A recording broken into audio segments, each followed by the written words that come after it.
Sipping bubbly, feeling lovely, living lovely. Just lovely. I wanna be with you.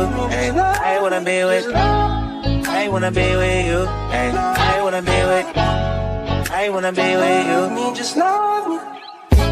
If I didn't ride blade on her, would you still? If I'm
I wanna be with you. Ay, I wanna be with you. I wanna be with you. Ay, I wanna be with you. I wanna be with you. I'm on the way. We ain't got no time to waste. Hop in your come on the way. Am I in the way? I don't want pressure you none. I want your blessing today. Oh, by the way, open the door by the way. Show you that I'm on the way. I'm on the way. I know connection is vague. Pick up the phone for me, babe.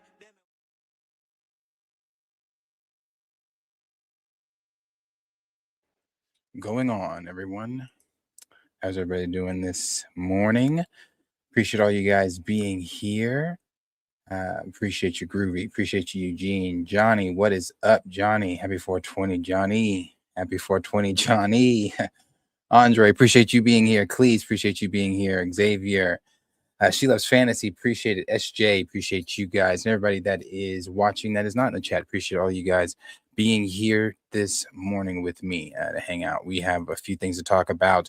And then, like I said, the last time I went live, depending on Chill's schedule, I believe we should be going live together for other topics at our regular time. So if you typically watch Chill and I, don't think that that's still not happening. We will still be live. So I'm just trying to get something else set up here that I should have set up before. We will still be live and still be doing the afternoon woke up as well. So that has not gone anywhere. Okay. So yes, anyway, appreciate all of you guys being here. Let us get into what is going on. First, before we get into it,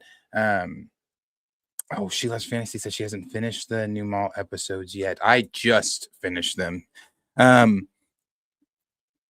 So I guess I won't go over. I don't want to go into the spoilers of it then, because I don't want She Loves Fantasy to miss out on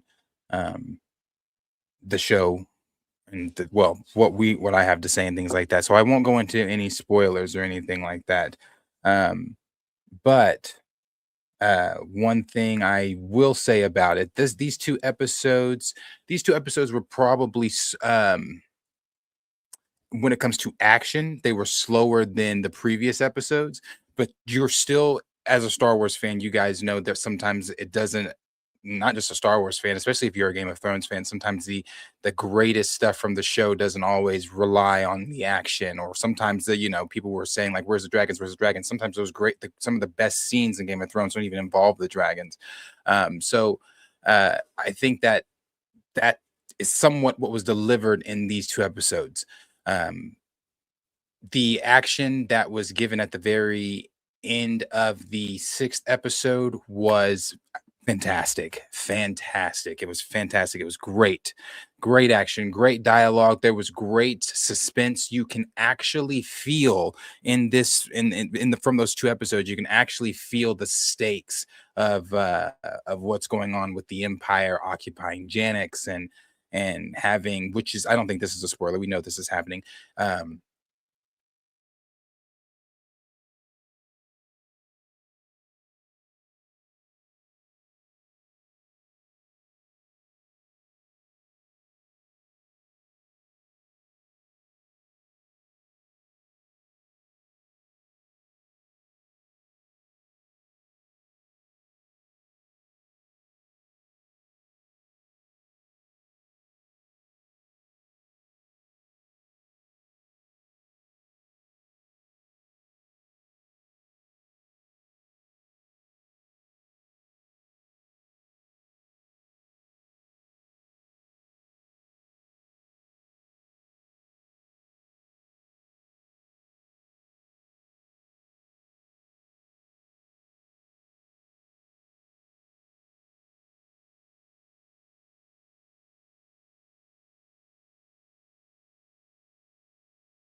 that I had plugged up,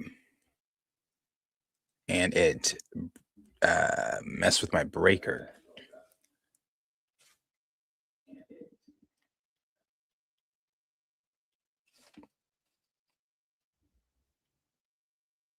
So yeah, there's that.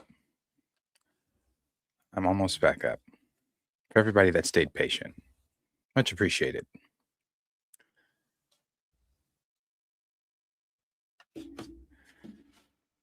Okay.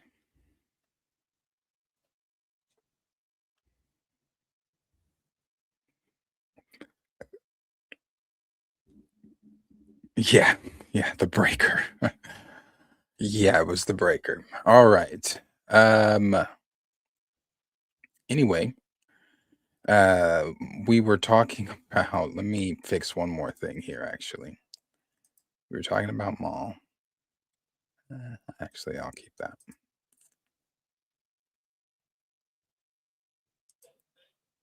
All right. Okay. Boom. Anyway, for everybody that stayed patient and stayed here, I definitely appreciate it. Now, like I was saying about Maul, a long pause about Maul. Yeah, so there's the you can feel the suspense, you can feel everything about when the Empire arrives on Janix, which again, I before it broke out there, which I don't think this is a spoiler if I say this. um with the Inquisitor, the Inquisitors being there, it's not both of them just yet. So it's not both of them just yet. It's just Maruk right now. I you can the way that they use him in this episode or in that last episode is it's very menacing. It's not just menacing, but it's also mysterious, and you actually get to see the Inquisitors do more than just, cross blades with the Jedi. You actually get to see how they operate as far as like looking for clues. He went to the actual site where Maul had the throwdown with Captain Lawson, and he was observing everything and obviously feeling things through the Force and hearing the blades and hearing the blasters and things like that. So he caught on pretty quickly, and I'll leave it at that. So you guys are kind of not, again, I don't want to spoil it for those of you that have not seen the episode, but again, it gets really, really good, really good. Really good. And something else that is not a spoiler because it is in the trailers is at the end of that episode is when we see Maruk, go kneel down before the mysterious hologram and say Maul lives. But there's more dialogue that he says within that. um they do not, I was on the edge of my seat because I was like, oh, show it, show it, who's he talking to, who's he talking to. They don't show who he's talking to. Now the possibilities could be the Grand Inquisitor, the possibilities could also be uh highly Darth Vader. So I'm hoping it's Vader. I don't know that we're going to see who he's speaking to. We may see, that may be how they open the next episode. I'm not really sure. I doubt it though, because people have, now there is the review embargo, so people have seen the first 8 episodes. Now they could have shown Vader in that and then that been a part of the embargo to where they can't talk about it until we the public have seen the first 8 episodes. But it's really good. It's really good. So I don't know how they're going to open the next one, but if they do open it to where he's already spoken to the whoever he's talking to there, I believe they're going to send the Crow in the next 2 episodes. So if the Crow, the 11th brother, shows up in the next 2 episodes, I do believe Maul, I really do. I think Maul kills Maruk. I don't know if it's going to be in this first season, but if Shadow Lords is going to span over several seasons, which they can do because this is 14, 16 years in between the time that we see Maul get killed by Obi-Wan. If this is all of that, then you could see Maruk possibly die in other seasons. I'm just confused a little bit on the timeline. Yeah, see, he could die a little bit later on because again, when we see him in Ahsoka and Ahsoka kills him, he's obviously not real or not brought back to life as a he's brought back to life through Dathomirian magic. So Maul, he has to die in the series or something like that. And we know the Crow dies at the hands of Ahsoka. But there was something else that I wanted to talk about with Maul Shadow Lords here. This I do not like. And I hope that this is not something that is being 1 second. I hope that this is not something that is really being discussed over there at Lucasfilm. But let me make sure I have this.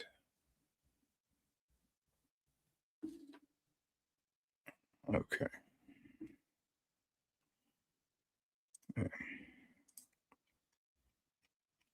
Okay, this is something I hope is not being discussed over at Lucasfilm with Maul. So first, we'll start with this. This is Sam Witwer here.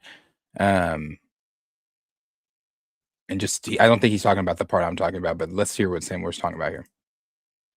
As we know with Star Wars, a lot of the best characters are ones that we know very little about. What did you want to preserve? There are whole backstory conversations we've had, things that I am now convinced this character has experienced. Because he was like a latchkey kid, right? I mean, there's no way Darth Sidious was able to keep an eye on him 24/7. You know, how would he know how to manipulate people if he didn't have more of a full life with experiences and relationships and all this stuff? When you choose to show these things or give them up is key. And it's important to maintain some of that mystique. What I think we've learned to do is worry more about behavior. You may not be able to show who Maul's high school best friend was, right? Or something like that. But you can show the behavior that indicates that that existed. And so that's what we've been doing is like, well, wait, let's really push this behavior and make him behave in a way where we can kind of get the audience to see the backstory that we're seeing without giving it away. Letting the audience have a lot of agency in deciding what they think that backstory is, you know. As we know, Okay, yeah, not the part I was talking about, but this part here is the part I was talking about.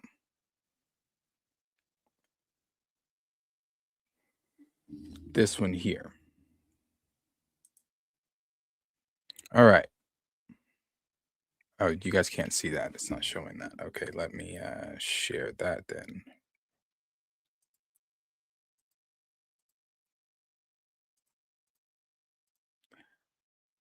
So I saw here it is. I saw a few YouTube pages talking about this, and I really hope this is not something that they are thinking about doing. Because there's the running gag in Star Wars that no one's ever really gone. There's the running gag that people always come back in Star Wars, no matter if you get stabbed. People always come back in Star Wars unless you're Qui-Gon Jinn. That's the kind of running gag there.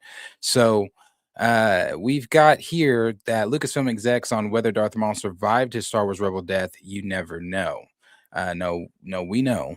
So it goes on to say there are many universal truths in Star Wars. Someone always bound to have a bad feeling about a situation. The Force will always be with you. And hey, if a character is dead, don't worry about it. There's always a good chance they'll come back in some shape or form. No.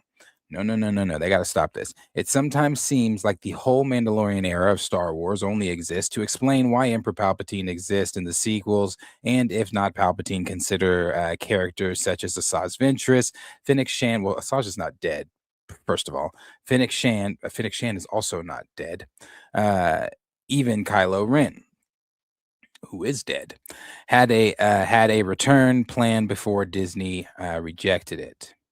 However, the master of cheating death is none other than Darth Maul himself, despite being depicted despite being what is that? Bisected and hurled down a Richter shaft after dueling Obi-Wan Kenobi in The Phantom Menace.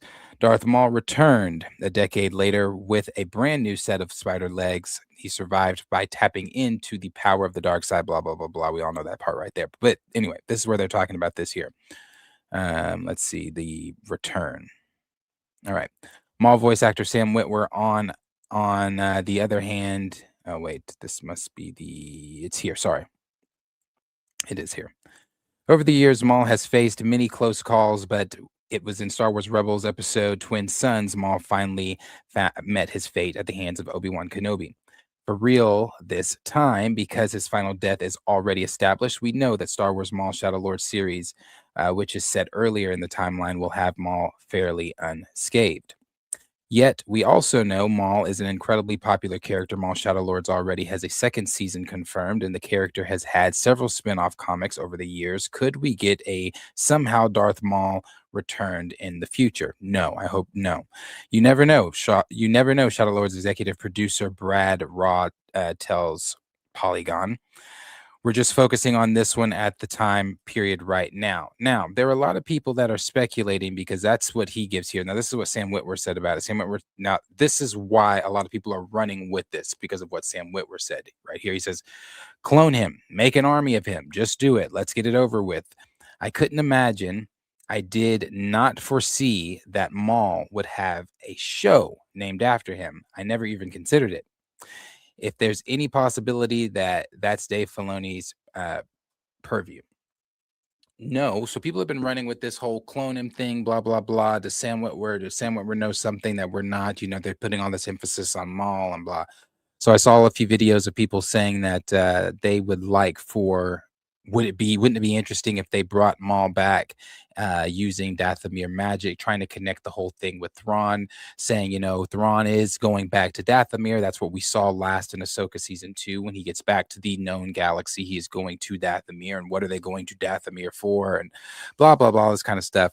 But it was confirmed. It was confirmed in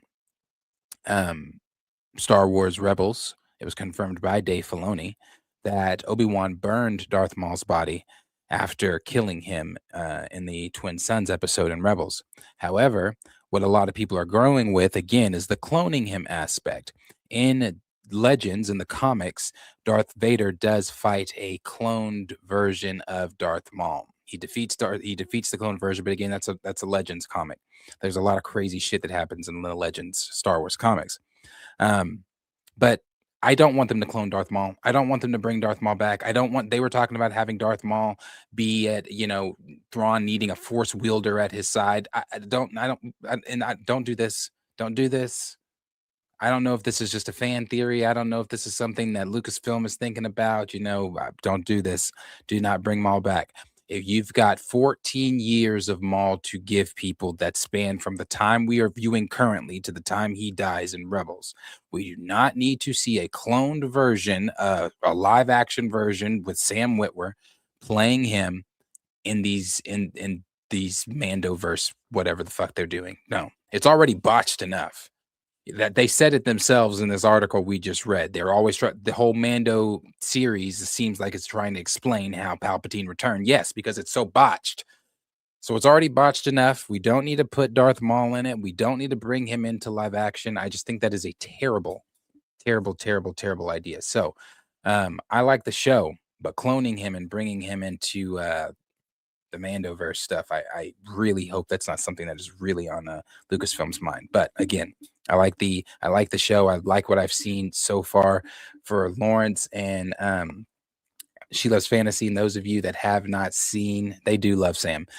Those of you that have not seen these 2 episodes, great dialogue stuff, great stuff. And there's some twists that I do want to talk about too. Maybe we'll talk about them later once you guys have seen it. But there's some twists I want to talk about. Some unsuspecting things I was not expecting to happen.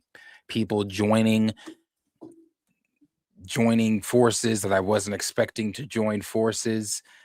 So yeah. It's been good. I cannot wait. I can't wait. So the next 2 episodes are the last 2 episodes that everybody has gotten to see, that got to see the show early. So the final 2 episodes, which are going to be the 9th and 10th episodes, those are going to be episodes that haven't been seen and highly suspected that Darth Vader shows up in that 10th episode. So we're going to see, but that is Maul Shadow Lords. You guys let me know what you guys are thinking about the whole cloning Maul thing. You think that's a good idea to bring Maul back into this live action thing? Do you think Thrawn needs a force wielder at his side, or is Thrawn a big enough villain on his own with the Dathomirian Night Sisters and the magic and whatever they're going to Dathomir for? They could be going to Dathomir to raise Night Sisters. I'd prefer that than trying to raise Darth Maul, but that is just me. So you guys, again, let me know what you guys are thinking about that down below. All right. Let's get into some other things here.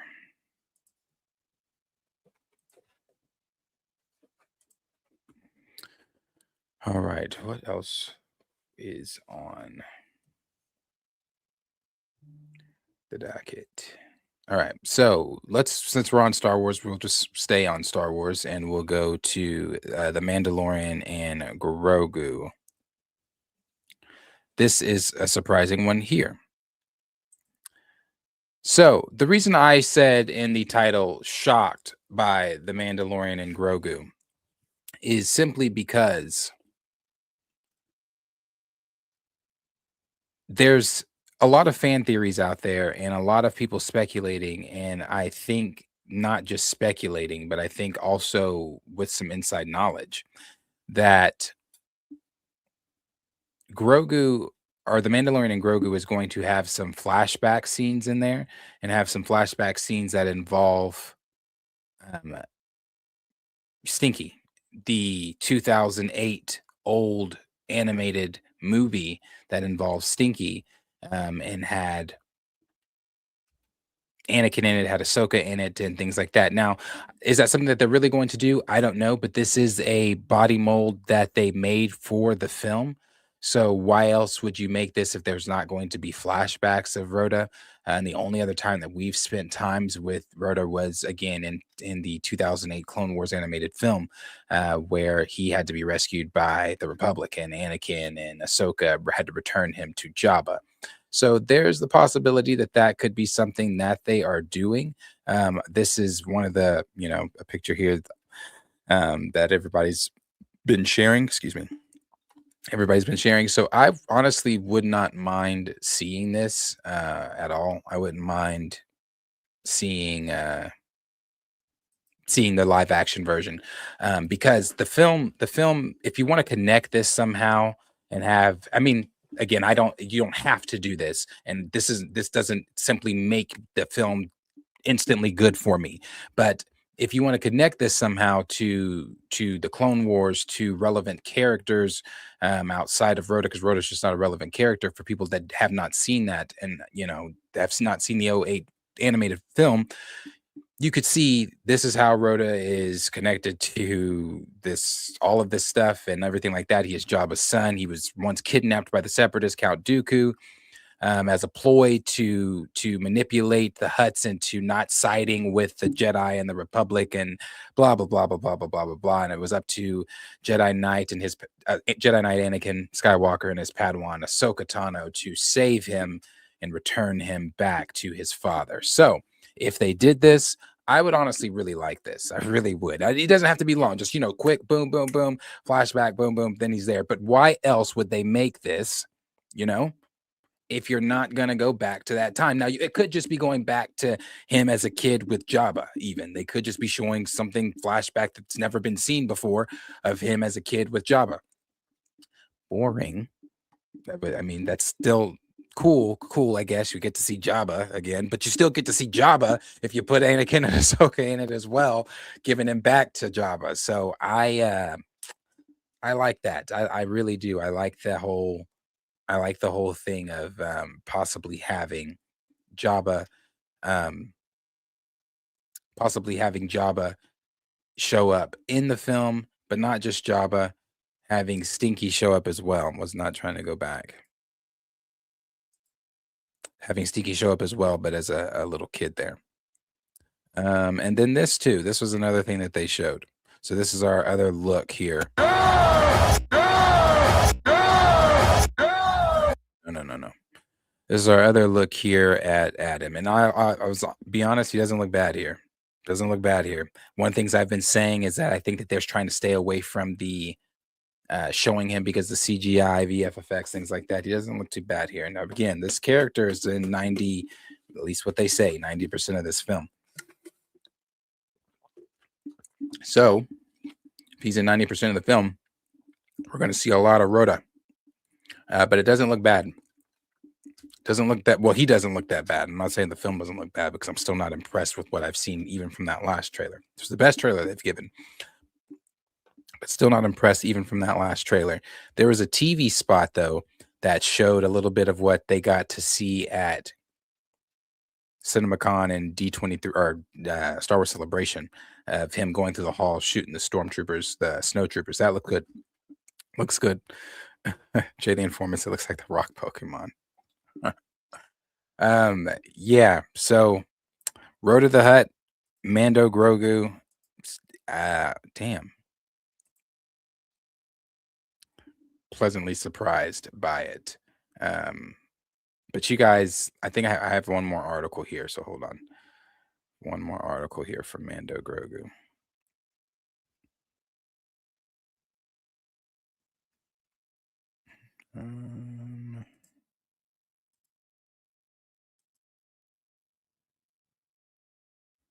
Let me see. Why is it not coming up? Hold on. You guys know I'm technically challenged on some of these things. It's not working. Oh, okay, no, I guess that was it on Mando Grogu.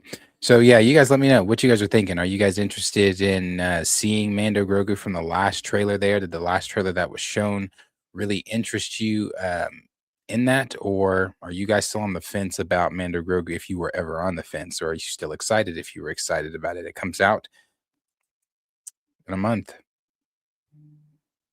Exactly a month. So let me know what you guys are thinking. This one I'm excited about. If this is real, if this is real, this is one I'm excited about. Eugene said he's got his tickets for IMAX already with it. Actually, let me go to the comments here for the Star Wars one. NYC, what is up? Appreciate you being here.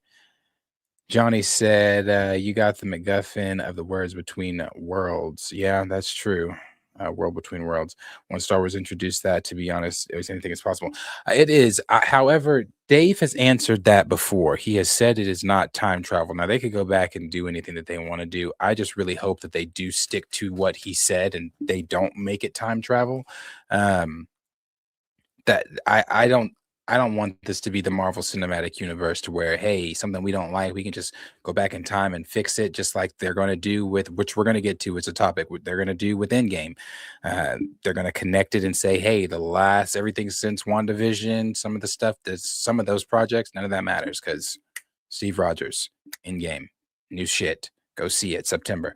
So I don't want I don't want Star Wars to be that. I don't want them to be like, oh, okay, the world between worlds. Let's go in there and let's fix things, because I still don't even understand. And I would like to think largely the Star Wars fandom still doesn't really understand even how the world between worlds works. I remember leading up to Ahsoka, because I was so fascinated thinking that the world between worlds was going to be a much bigger part of it than what it was, because it's literally in her logo. I was like, okay, there's got to be something. What are we dealing with? They're gonna finally explain the world between worlds here? And the only thing I could ever find on it leading up to Ahsoka was just Dave explaining it's not time travel, it's this, that, blah, blah, blah, blah. So I don't know. I just don't want them to make it time travel if that's something they're gonna do. I am Cam Two Fly said Asajj was supposed to be killed by Dooku. They brought her back. They did bring her back. She was killed by Dooku. But then they did the whole Dark Disciples. They changed it a little bit, but they did the whole Dark Disciples deal in her Tales of the Underworld. So Asajj was killed in Dark Disciple. Was it by Dooku in Dark Disciple? Can't remember. But she's alive now.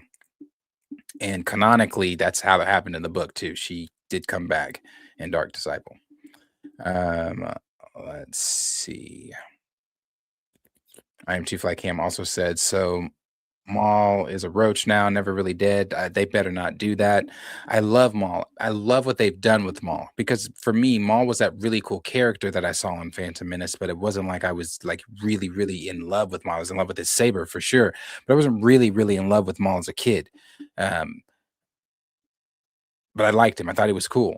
But it wasn't until Clone Wars that I really fell in love with what they did with Maul, and he became quickly one of my favorite characters within Star Wars. So again, you've got 14 years. 14 years. I just watched the scene the other day on YouTube of him talking to Kira in Solo, You can build to that. We can get to Kira in animation, in the Clone Wars animation, and have somebody, Amelia Clark, probably not Amelia Clark, that'd be expensive as fuck, but have somebody come and voice her with a British accent and be like boom, boom, boom. We can build all the way to that. We've got Dryden Voss. We've got to add into this. We haven't seen Dryden talking to Maul since season 7 of Clone Wars, so we've got to add all them. We've got the Black Sun. We still haven't seen. He's still building the Syndicate, and we know that he goes on to still be that shadow looming over everything if Solo is to be canon, and it is. So yeah, we need to get to that, but we don't need to bring him back. They don't need to bring him back at all. Let's see. Jay the Informant said Helmet and Grogu should have been done. SJ said over and under Star Wars, a Solo story and box office, not it made 391 or 393 million. Isn't that the worst performing Star Wars film in theaters? Johnny said, I loved the animated movie as a kid. I actually just rewatched it last month. I rewatched it not too long ago. Also, I remember when it came out, I was thrown off because it was before Clone Wars, so me and Henry weren't too keen on the animation. We weren't too keen on the story, and that's when we first met Ahsoka, and she was annoying as shit in that movie. We left the movie not liking Ahsoka, but easily, Ahsoka became Star Wars royalty. So yeah, I remember the film a lot. Let's see. She loves fantasy. Said, I don't know why I don't do that all the time. Put them on there. Some kind of way they got to tell the story of how they were good before they ended up turning on Din, right? Yeah, I would think so. Let's see. Eugene said he's got his tickets in IMAX. She said it's whatever. I'll still watch it though. Mando Grogu. Yeah, not excited. NYC said not excited. SJ said we can do whatever we want in the MCU except recast T'Challa. Apparently laughed my ass off. Oh yeah, we're gonna get to it. We're gonna get to it. SJ also says Star Wars has no future. If this is the Star Wars remains, you either have to go into the past, KOTOR, or jump centuries past. What is it? The Skywalker song? What is ST? I'm missing it. But yeah, KOTOR. I've been saying do KOTOR. Fans have been screaming KOTOR. But I also really, it's Dave now, so yeah, I wouldn't mind it. Yes, by Dooku in Dark Disciple. Okay, yeah. She loves fantasy. Said I agree. He was brilliant in Clone Wars. Yes. NYC also said same Darius. I love Maul's backstory and adventures that weren't included in the movies. Clone Wars was fantastic. Yeah, it was. It really brought Maul to life. So I really, really think they need to just stick to the next 14 years of it in animation. And I've seen the call for Sam Witwer to be him in live action. No. I just no. I think we don't need to see it. In what capacity? We just don't need to see it. It's animated now. Keep it animated. It's pointless to have him do it in live action, and you limit yourself when it's live action anyway. You don't get to do.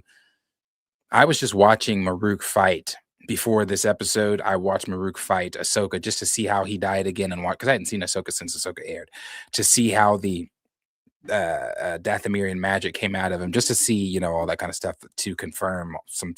I was doing some theory thinking, so I had to watch that. That lightsaber fight is so slow. It is so slow. And I was like, bro, I can't. They've got to do better with it. Yeah, they got to do better. So in animation, though, the lightsaber fight I just watched with Maruk fighting not only Maul, but Devin too. Great. Great, fast, flips, scraping on the ground, rolling, boom, the way it should be. It was great. So no, it's just pointless to bring him in live action. Johnny said, I would love a Quinlan Voss show or movie. He literally survived Order 66, created the path, trained young Force-sensitive kids underground, and fell in love with Ventress. That successful movie there. Yeah. I was even thinking about Quinlan during these episodes of Shadow Lords because, Matt, what's his name? Odaka or Daki and Devin. I'm thinking, okay, are you guys trying to make your way to the path? Because he didn't bring up the path. He just said we're trying to make it to refuge. And I'm thinking maybe the path is not established just yet. Because I also don't know when Tales of the Underworld happens on the timeline with Asajj and the kid. Where the kid is trying to make it to the path and things. So I don't know. But yeah, I was thinking, yeah, well, bring him in. Bring him in. Dan the Man said, about to check out Maul Shadow Lords later today. Is Shia acting right now? About to get to that. Early bird, chill. What is up? No, yeah. So I told everyone, like I told you, we'll still do our regular stream at our regular time. If you're available then. And gracias. Thank you for that. NYC said, I'm going to be real. I am not a fan of Star Wars movies and TV shows. Just wake me up when the Yuzang Vong Wars stuff appear. I want to see that too. I saw a thing on Twitter the other day that said, what do Star Wars fans want to see more? The Yuzang Vong or Mara Jade? And that's easy. Yuzang Vong. Now, however, you really can't have the Yuzang Vong War without Mara Jade, but yeah, Star Wars, Lucasfilm, botch things. Let's see. That's it. Nikki said, at this point in his career, I think Shia LaBeouf needs a movie when people will watch Transformers regardless of who it is. Oh yeah, I'm still a Shia fan, so I'd go see this. This would be huge for the Transformers franchise. Bringing back Sam Witwicky, and those are the best Transformers films. Yeah. Jay the Informant said, isn't Dooku coming in Maul? I need to check out the series. No, Dooku's dead. This is after Order 66. So his head is laying in a separatist starship somewhere in space. Yeah, so slow. NYC said, I stopped watching Ahsoka because of that. Man, it's just so slow. Sheila's Fantasy said, it's rough to watch, even though I understand the storytelling. Yeah, it's rough. Like I said, even the little rewatch I did the other day, it was just, and then like when she spun through him, I was like, oh my God, this is so bad. Dan the Man said, y'all heard what the showrunner said, talking about Maul's fate isn't set despite Rebels. Yeah, that's what we were. So yeah, Dan, we talked about that earlier when we were talking about Maul Shadow Lords. We were talking about that earlier. I don't want that, but I think it needs to be sealed. But yeah, did I spoil something? What did I say? If I did, I'm sorry. Lauren said she should have let Stunts do her fight and had her face in. Yeah, or something. It needs to be faster. I look at Hayden and Ewan. And then I look at obviously Ray Park and Ewan. Even the fight. Well, actually, I really don't even like that fight between Palpatine and the Jedi Masters. That's terrible, awful fight. But those two fights are the two best fights in Star Wars. I don't know how we went from that speed to what we're currently doing. Eugene said it didn't seem like Maruk was toying with Devin on the. Oh no, not at all. It seemed like the speed went up when he was fighting Maul. Or yeah. It did seem like he was fighting or toying with her. Yeah, I was expecting him to talk to her, but I guess not. I actually really like this fact that he stayed silent, but I was expecting him to talk to her, maybe say, like some, oh, you're a Padawan or you're weak or something like that, because he was kind of just, and I really like this better look into Maruk. I like the cape, the side cape. That shit's dope on him. It looks great. And I'm liking how he operates. I'm liking just seeing how the Inquisitors operate outside of just seeing them cross blades with Jedi. So this is I'm liking it. I really am. They're cooking. So that's Fantasy said they keep giving Shia chances, but Major's on the shelf. Yeah, I saw Dre talking about that on Twitter. I agree. I do agree. Yeah, he did say that. That was the only thing he said to it, but yeah, he did say that. All right. So anyway, so on to this one here with what's going on with Shia. So Shia LaBeouf the other day, I guess, gave a he was at a convention and he got asked about Transformers. Now, this has been talked about for a while. A lot of people have been wanting this. They've been wanting Shia to return. I'm one of them. I'm one of the people that want Shia to return. Did I like Marky Mark and the Funky Bunch doing Transform? No, I didn't like those. Yeah, no, I didn't like those. The only one of those I really liked, I think, is the one with that like butler robot one. What was that? Last Night?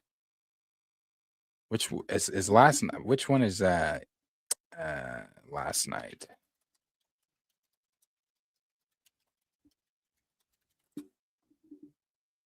Okay, yeah, Last Night. Last Night was the only one of those I really liked. The others, especially the one where they made their own Transformers and they could like turn into like nanotech and then reconfigure themselves. That was a trash ass movie. So I really didn't like those at all. And I really didn't I didn't watch Bumblebee, even though I heard it was good. Didn't care for Beast or Battle Beast or Beast Worlds or Phantom Beat, whatever it was. Didn't care for that one either. With them,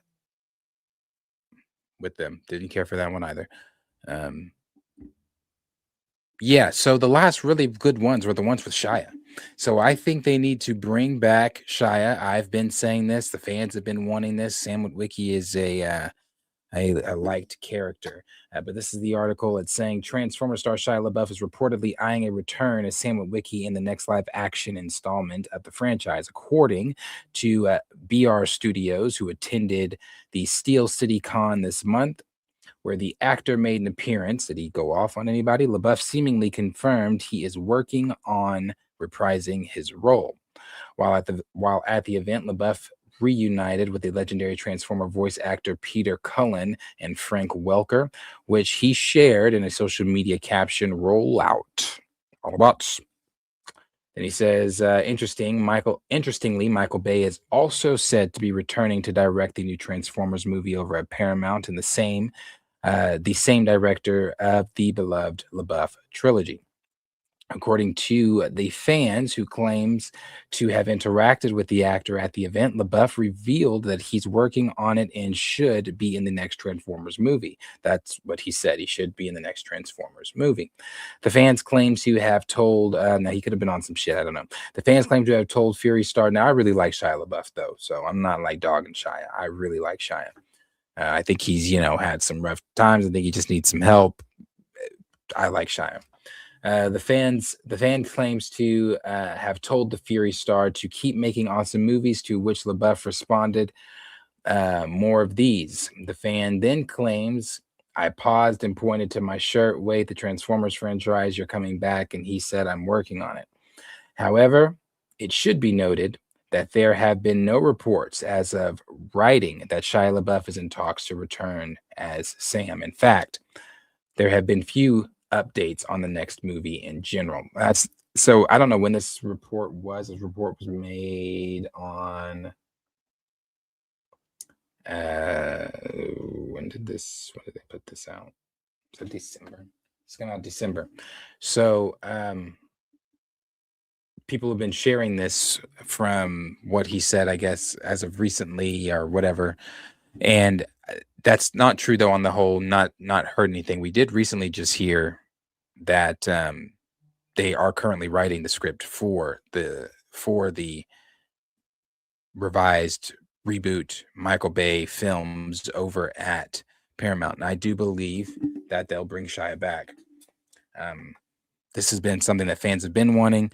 And like some of them said here, I guess, they said, regardless, never seems to have been given from Transformers fans hope. And this also says if this does work out, it will be the biggest Transformers movie of all time, one fan wrote. And then someone said, I would legit cry if he came back. Someone said, I would explode if this actually happens. But I do agree with the first one. It would be the biggest Transformers film if he did come back.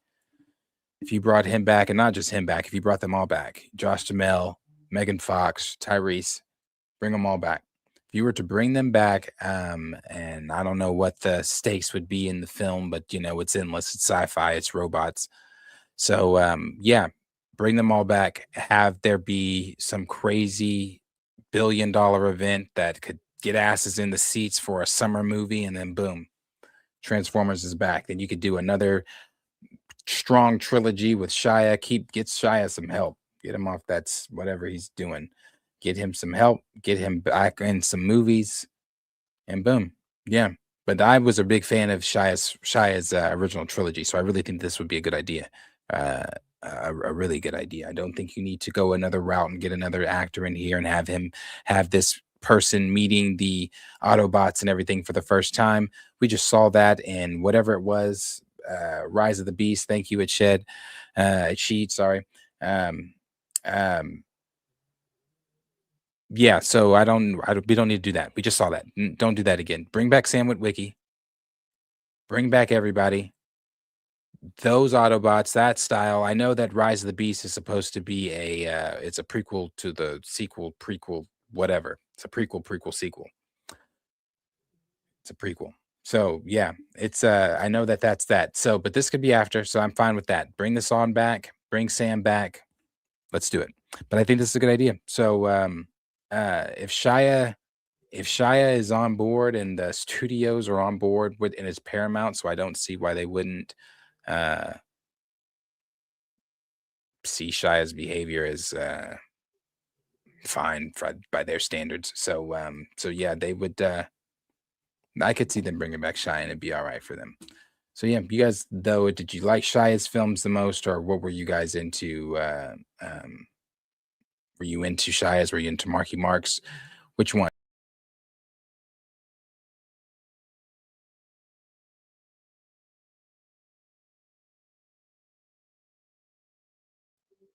Think you bring him back, and you make it work that way. But yeah, you guys let me know what you guys are thinking. No, I'm still here.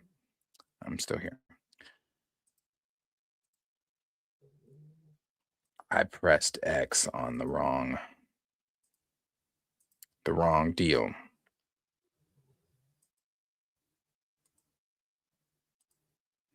All right. This story has also been going around on the Twitters. It was going around that Black Panther 3 is reportedly exploring Wakandan, exploring the mythical, the mythical ethics or something like mystical ethics and then effects or something like that. And then they said they're also going to do Wakandan mythology. So this is what they're saying here on this. Let me pull this actually over to this screen. Actually, that's what they're saying. So, for all the hiccups that plagued the multiverse post Avengers Endgame, Ryan Coogler did not drop the ball with Black Panther: Wakanda Forever. No, he did. It depends on who's writing over at Fandom Wire. Sometimes Fandom Wire writers are saying that Wakanda Forever was some shit, and then depending on whoever else is writing at Fandom Wire agrees that or says that they did a good job on it. But anyway, says Black Panther: Wakanda Forever, especially given he had to steer the movie following Chadwick Boseman's tragic passing. Although details regarding Black Panther 3 remain sparse as the saga approaches its final stretch, semi-reliable scooper Alex Perez has recently alleged that the threequel will lean more heavily into Wakandan lore. This is what Alex said. Very early stuff. heavily leaning into the mystical aspect of Wakandan lore and mythology in this time around. So I don't know if that's still with the whole in space stuff, which I could probably see that they're going to be adding in there. But then it goes on to say, while it's too early to predict how integral the history of Wakanda will be to the plot of the threequel, Perez further claimed that the movie will have a direct connection to another Marvel show, which is one that most of us did not watch. I definitely did not. That is Eyes of Wakanda. And now, if you recall, during Eyes of Wakanda, what did I say? I said, I bet you they find some way to connect something that they've just done in Eyes of Wakanda, because they did say that Eyes of Wakanda is on the main timeline. It is canon to what is going on. It just happens way before T'Challa was born. I said, though, they're going to find some way to connect some of the stuff that they did, whether it be the time travel or whatever. I didn't watch the show. I don't know how the time travel actually works either. So whether it be the time travel or whatever they used or however it worked in the show, and adapt some of that into the live action stuff. And I bet you again that's what they're doing. Goes on to say Marvel Studios has already delved into Wakanda's rich history through the Disney Plus series Eyes of Wakanda, which became a sleeper hit. A sleeper hit. Lord, who wrote this? A sleeper hit.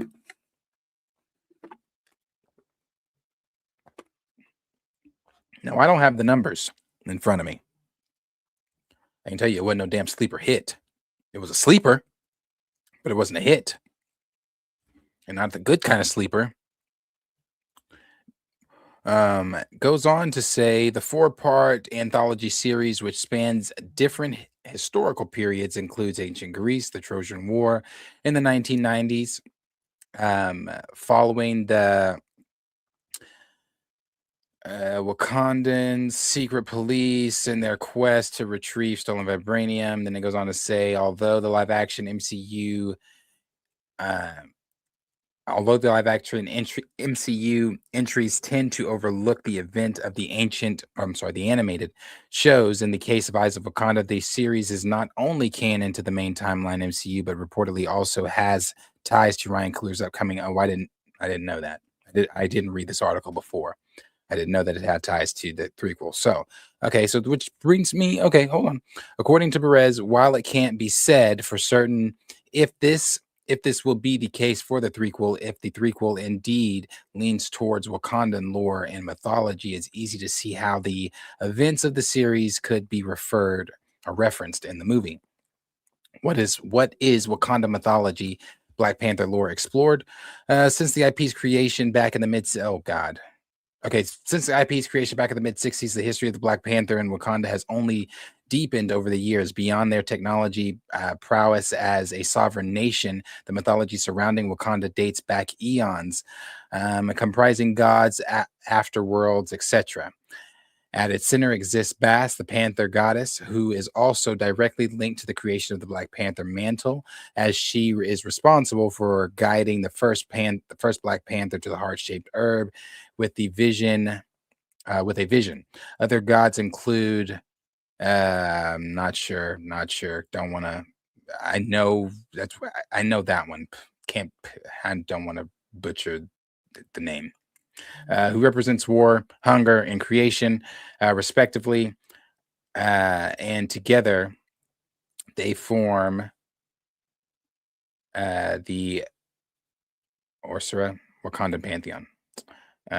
So I'm not going into that part, but I am going to go into my thoughts on the whole bringing in Eyes of Wakanda into whatever, if it's Shadows of Wakanda or whatever this film is going to be. Now, I've been pretty gloom about T'Challa's return. I've been saying I don't think it's going to happen. I've been saying I don't think they care, and I still don't think they care. But I'll say this. We already knew that Endgame was going to go back to theaters in September. They said that a while back. We also suspected that they were going to, if you were putting Endgame back in theaters around that time, then there has to be some incentive to make fans go see that film. Now, you obviously do not have to go see the film to see whatever their scenes they're going to add at the end of the film, because they're undoubtedly going to end up online, whether it be a description or just somebody recording it and posting it. But there's going to be some incentive, and not just that, the hype, I'm sure, around Doomsday would have been built by that time. There's a trailer that I'm sure will be out by that time, because that'll be September. The film will come out in December. So people by that time will probably be pretty amped for the film, especially the normal audience. If you were here on Thursday, you heard Tina say that the executives and things like that went crazy over that trailer. Now, these weren't people that had any personal investment into the film, but they were really excited just for the film to be back. And she made the comparison over, she said, when the line to get in to see the Dune trailer, people were just walking in, but the line to be able to get into the Marvel panel, she said, had been packed all day. The line started at like, don't quote me on this, I want to say, I think she said 12 or something, or 10 that morning or something like that. However, whenever it started, the line was, it started early for people to try to get in. So people are anticipating Doomsday, whether that be excitement, curiosity, just to see it, to hate on it, or whatever. People are excited about Doomsday. One of the examples that I can give to show you that people are excited about Doomsday is Rob Liefeld. Rob Liefeld has been doing nothing but shitting on Doomsday. Let me see. Yeah, Rob Liefeld's been doing nothing but shitting on Doomsday, or not Doomsday, but Marvel in general ever since Fantastic Four. Or sorry, Deadpool, ever since the whole allegedly not getting invited to the after party and everything like that. He's been online calling Kevin Feige a failure, calling Marvel a failure, saying that the CGI and not some of the things he was saying were wrong, but the CGI and Fantastic Four were this and it was that, and just shit. And at some point, that going after them for the Fantastic Four stuff, that was whatever it was. I'm sorry, for Brave New World, because I think that was before that. He went at them for Thunderbolts, Brave New World, went after them from all of them during that time period. Once we got to Fantastic Four, it got old, because it was like, okay, Rob, let it go. But even Rob himself is on here praising Marvel and saying like, oh my gosh, I think they really figured it out. It looks really good. The CGI looks great, and I'm this, and it looks blah blah blah blah blah. So there's hold on, I saved that shit. Here it is. First thoughts. Look, I've been saying forever, give us great content. Let's celebrate it. Marvel Doomsday completely blew me away. It opens with Doom. There's voiceover stuff. I'm going to go with images. Powerful shot of Doom in kind of an apocalyptic landscape, rising, his knees, his shoulder, and you see the green cowl and his sliver of his profile of his Dr. Doom face is out. It's the first time we've seen him. Everybody roars. They cut to the Fantastic Four walking through like a hallway, entering into a bigger room, and they look great. The Fantastic Four are lit great. They got these cool jackets on, and they are walking in, and you see Winter Soldier, you see Yolanda, you see Paul Rudd as Ant-Man. So you're seeing the Avengers.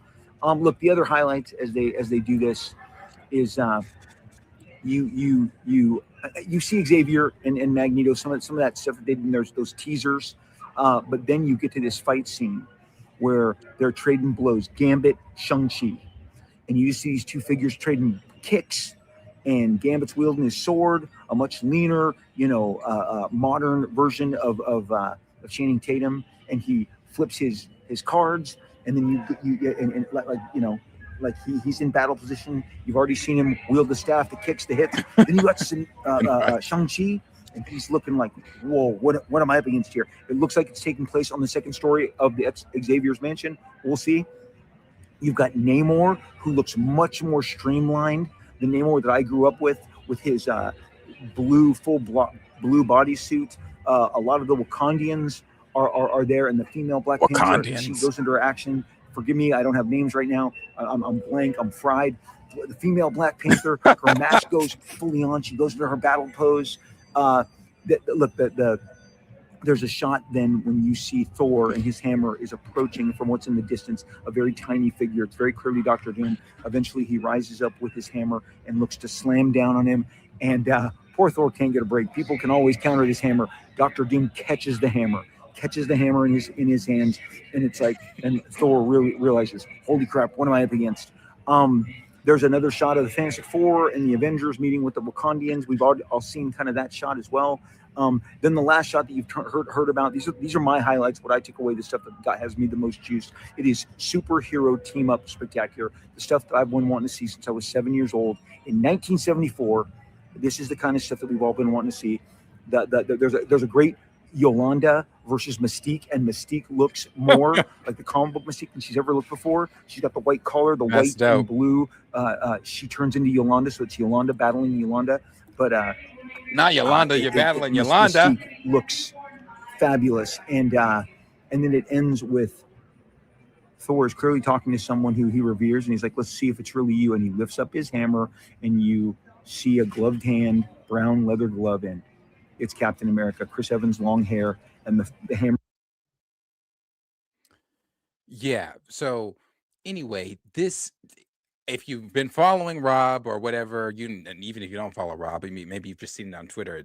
This is a complete shift. So this is what I was talking about in regards to Doomsday and in the last 5 years, just simply not mattering. It just simply not. I'm not saying that I'm super amped for Doomsday right now. I'm not saying that I'm ready, but my curiosity, and I will say though, the descriptions that I've been seeing, even his that he gave, it's exciting. It's exciting. I do want to see some of the things that these people are talking about. I want to see some of the things that Tina was describing in the description that she saw and everything. Well, the same description that everybody saw, but in her description, everything like that. I want to see it. Looks good. Sounds good. So, yeah, I mean, and I want to see the Avengers back on screen. I want to see how they wrap this up. I want to see, can the Russos pull this off? There are other things outside of just that. Of course, I want to see the T'Challa stuff, which is what we're on right now, which brings me back to what I was talking about. If they're doing all of these things as far as, Doomsday goes, and as far as trying to tie Eyes of Wakanda, and the only thing I can see about tying Eyes of Wakanda is time travel, maybe, but maybe it's some of the technology that they were using within the show. Because from my understanding, just from what I read about reporting before the show even came out, it was going to have some real different Wakandan technology that hadn't been seen in the MCU, maybe just from the comics and things like that, that they were going to be using within the show. And if they're going to be I do know they use time travel. So if they use time travel and maybe not even necessarily needing the time travel, however,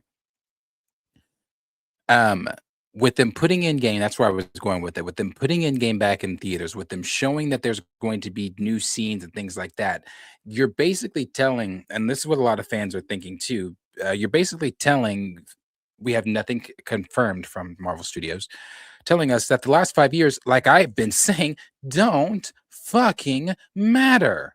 Because they don't. You think Echo matters in what's going on in Doomsday? You think Hawkeye matters in what's going on in Doomsday? You think Falcon and the fucking Winter Soldier matter in what's going on in Doomsday? And I'm not saying those two characters will not be involved in Doomsday. I'm not saying Hawkeye will not be involved in Doomsday. I'm saying the events that happen in their bullshit ass shows do not matter in the events that are about to play out in Doomsday. It doesn't matter.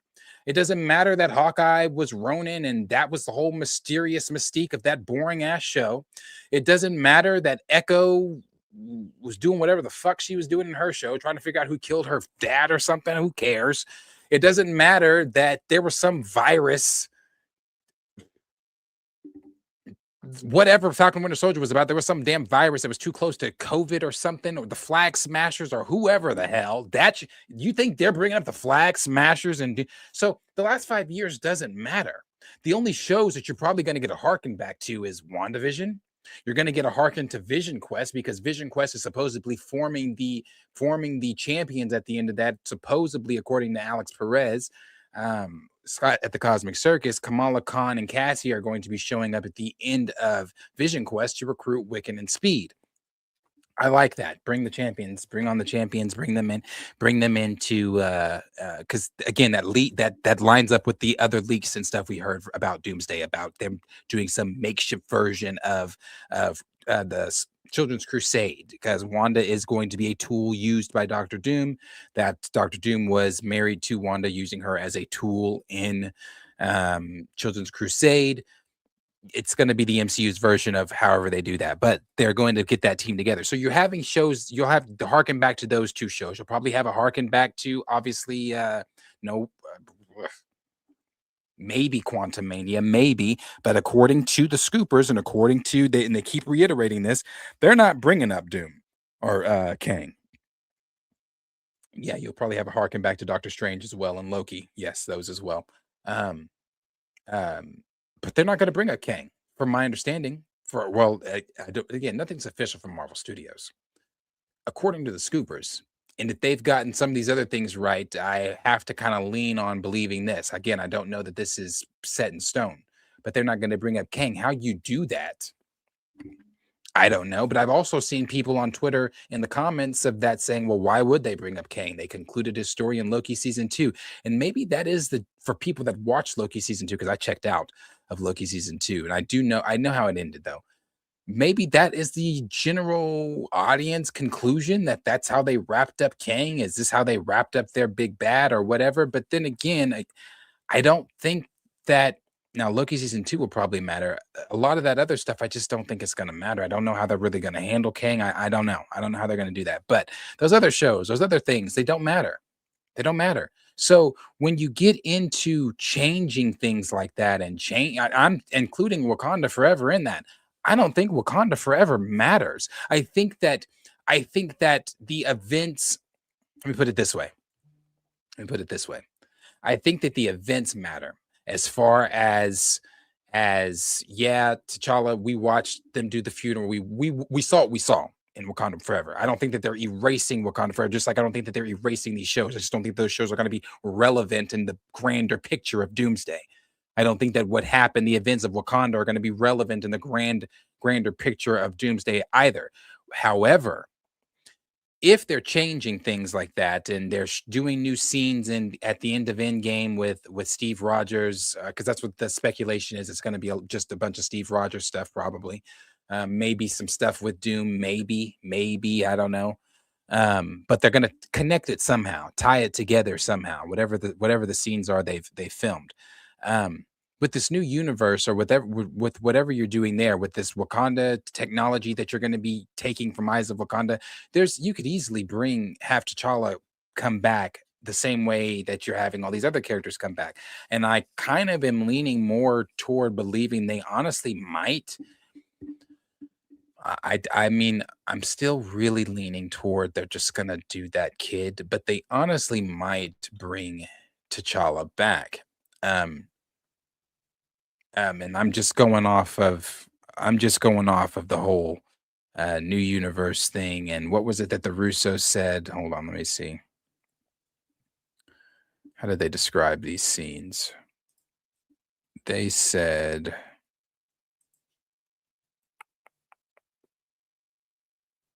okay. So the Russos said,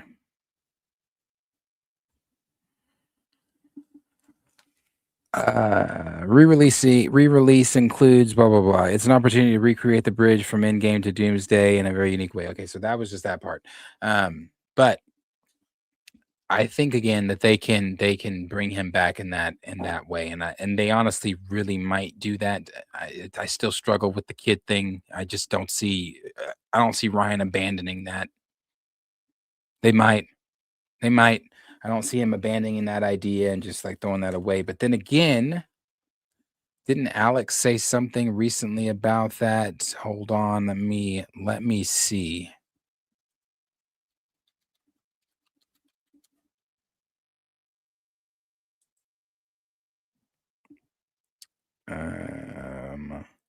I thought Alex recently just said something about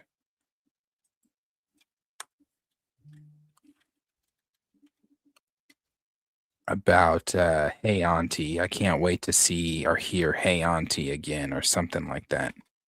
Hold on.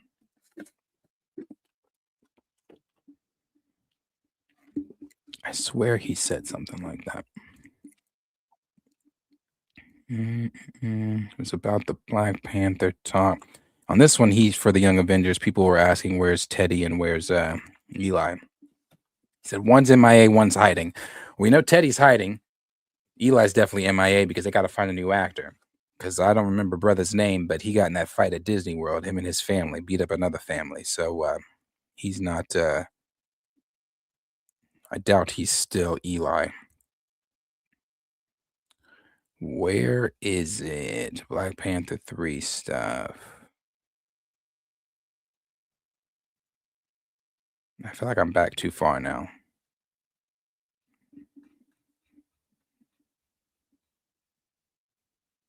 It's either Alex that said it or somebody else that said they can't wait to see the Hey Auntie. Yeah, anyway, I think that they can bring him back. I think they can bring him back through that. I mean, if you're bringing Steve back and you're having, now I don't think that Chris Evans is going to go on to be Captain America in the next saga or the next phase or whatever.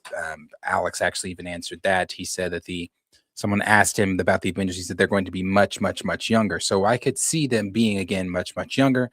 And if they're going to be much younger, then again, that's how you could possibly even bring in Damson and have him continue that on. I don't know how Children of Blood and Bone is going to do anymore after Tina's report. Maybe it still does good, and maybe that's just the first film and the effects, how they look on the first film. Maybe it gets gradually better in the second film. If you didn't hear her description, she said that everything did look good up until the time that they were like using the magic, and there was a scene of Damson on a big Black Panther riding it. She said it didn't look that good. I forgot what she compared it to, but she said it didn't look that good. So she said she was a little worried about it. She said she was expecting it to be really good. That's the reason she went to CinemaCon, was to see the presentation for Children of Blood and Bone. Yeah, we'll see. So he may not be as busy as I suspected he might be. He may not be as busy. So that might lend him time to be able to dedicate a full role to being T'Challa. Now, I still say you go for Aldous Hodge in this, but, Aldous has said to us, just so y'all know, now he could be lying, but I doubt it. Just so y'all know, Marvel has not hit me up in any way, shape, or form. And I just feel like that'd be hard to hide if they were talking to him. Just everything gets out. So with Marvel, it seems like, I feel like that'd be a hard one to hide, especially something with Black Panther. People are biting at the bit to figure out what Marvel Studios is going to do with T'Challa. So I feel like that'd be a hard one to hide. So we'll see what happens with Children of Blood and Bone. We'll see what happens with Damson. I do think that it's a bit more of a possibility that they really could bring him back in that reboot. I don't know that that's him. I still don't lean on that being him in Secret Wars and Doomsday. It truly might be, and then that could be the way that again you bring him back into the regular new universe. Because something we've been going back and forth with too. Again, this is all fiction. This is not real. Something we've been going back and forth with too was like, well, how do they? If you bring another T'Challa in from another universe, are the Wakandans from this Wakanda going to accept a foreign T'Challa? It doesn't fucking matter. The same thing we were just talking about. Same thing we were talking about last week. Whenever Doom creates Secret Wars, so when we go into Secret Wars, it's going to be an illusion. These people aren't going to remember any. There's only going to be some of them, just like in the comics. Only some of them are going to remember their former lives. Not all of them are going to remember their former lives. But with a whole new universe, a rebooted universe, you could do the same thing. Only going after, I'm talking about after Secret Wars, going into the Mutant Saga. You could do the same thing in the new phase. Maybe you have just Strange and some of the others that maybe remember the 616 timeline and how things were, or maybe just none of them, period, how things were or whatever. But the others or whoever, again, maybe just none of them, period, remember anything from the Infinity Saga, remember anything from whatever this saga is called, the Multiversal Saga. I forget because we haven't done much multiversing. So You don't have to have them remember anything from that, and just start over fresh. Boom. They've been saying soft reboot, no hard reboot. Hard reboot. Well, still soft reboot because you're not starting completely over from scratch and retelling, how they became the Avengers and all that kind of stuff, blah, blah, blah, blah, blah. But you could, again, just make it to where nobody remembers that shit. So whatever T'Challa you bring in from, if he is playing T'Challa, whatever T'Challa you bring in from in Secret Wars or Doomsday from another universe or whatever, you could have that happen to where once Battle Worlds put together, blah, blah, blah, there's only one universe, have that T'Challa, move on into the new whatever universe is going to be. Boom. You don't have, it's really not complicated. And if you must have that child there, if you must have him there. My issue was never with the child being there. Now, again, I thought that you could have done the synopsis of the film that was going to be Wakanda Forever. That was under the code name. I think it was Summer Vacation or something like that. When Chad was writing with Ryan and giving his notes on what he wanted and what he didn't want. I thought you could have done without the kid there also. But I was fine with the kid because T'Challa was still there. I was fine with the kid. Do I think the kid need to be hurled off on some mission with T'Challa and some, this was that weird Marvel era where they were trying to do that buddy, that kid thing with the, they did it in Hawkeye with not Cassie, Haley Steinfeld's the new Hawkeye. I always forget her name. Kate Bishop. They did it in Hawkeye with Kate Bishop and him. They've done it with Thor and giving him his little girl. They did it in Quantumania with Ant-Man and Cassie. I mean, so they did that phase with a lot of buddying up with kids. So we would have seen that in Wakanda too, buddying up with kids. So while T'Challa was protecting whatever that threat was going to be, his child was going to be on his hip. I was okay. It's like it wasn't the best, but I was okay. T'Challa's there, sure, whatever. Hindsight, T'Challa's there. So the kid, if you just have to have that kid there, have him there. If you need to not just get rid of the kid, I mean, unless you're told to get rid of the kid, which I just don't think that's happening. I don't think Ryan's just going to just not do that kid. But you can have T'Challa there. Still, the reboot, boom, Papa or Baba or whatever. Yeah, have him talk to him. It's easy. You don't have to make it complicated. Bring him back. Very simple. Very simple. So with all of that and it being again, with them doing what they're doing with these new scenes they're adding into in-game and things like that, anything is possible for them to do. They can change anything they want to. They're literally telling you that the last 5 years don't fucking matter. We are bridging a film that ended that the last time everybody cared, the world cared about Marvel. We're starting there because no one gave a fuck about anything else. We're going to start here because this is where it makes sense. The Russos keep saying this is where it makes sense. It just always makes sense to come back here. I bet you if the last 5 years would have been good, they would have had a better story and they would have started there. But the last 5 years have been shit. So they said, we're going to start where it made sense, where everybody left off and everybody loved it. So yeah, if they can do all that and they can bring back T'Challa, or they can, bridge the gap between Endgame and Doomsday and make the last 5 years not matter, then again, T'Challa can be here. He can be here. I think it could work too. I mean, of course it could work. It could work. So I do think that the possibilities of, again, you guys know I've been pretty not positive on T'Challa coming back, but I think that with this new stuff that they're talking about, as far as like basically again telling you that the last 5 years just don't matter. Those are not their words, but by you bridging Endgame to Doomsday, that's what you're saying. Yeah, we're going to see characters from the last 5 years, but those stories, by and large, you're never going to revisit them. There will probably be aspects of some of those stories that we revisit, but we're never going to revisit those. When's the last time you heard anything about an Eternal? You haven't. You haven't. Because they don't care. They don't care. they're not going to do these stories that people don't care about. I think that they may have been learning a lesson. A lesson may have been learned here by over the last 5 years. So we'll see. We'll see. We'll see what happens. But yeah. Let's see what else. What else was it? Oh yeah, I said I'd save that part there for what Chill and I do. Okay. So yeah, there's some other stuff here, but like I said, this other stuff I'm gonna talk about with Chill. Yeah.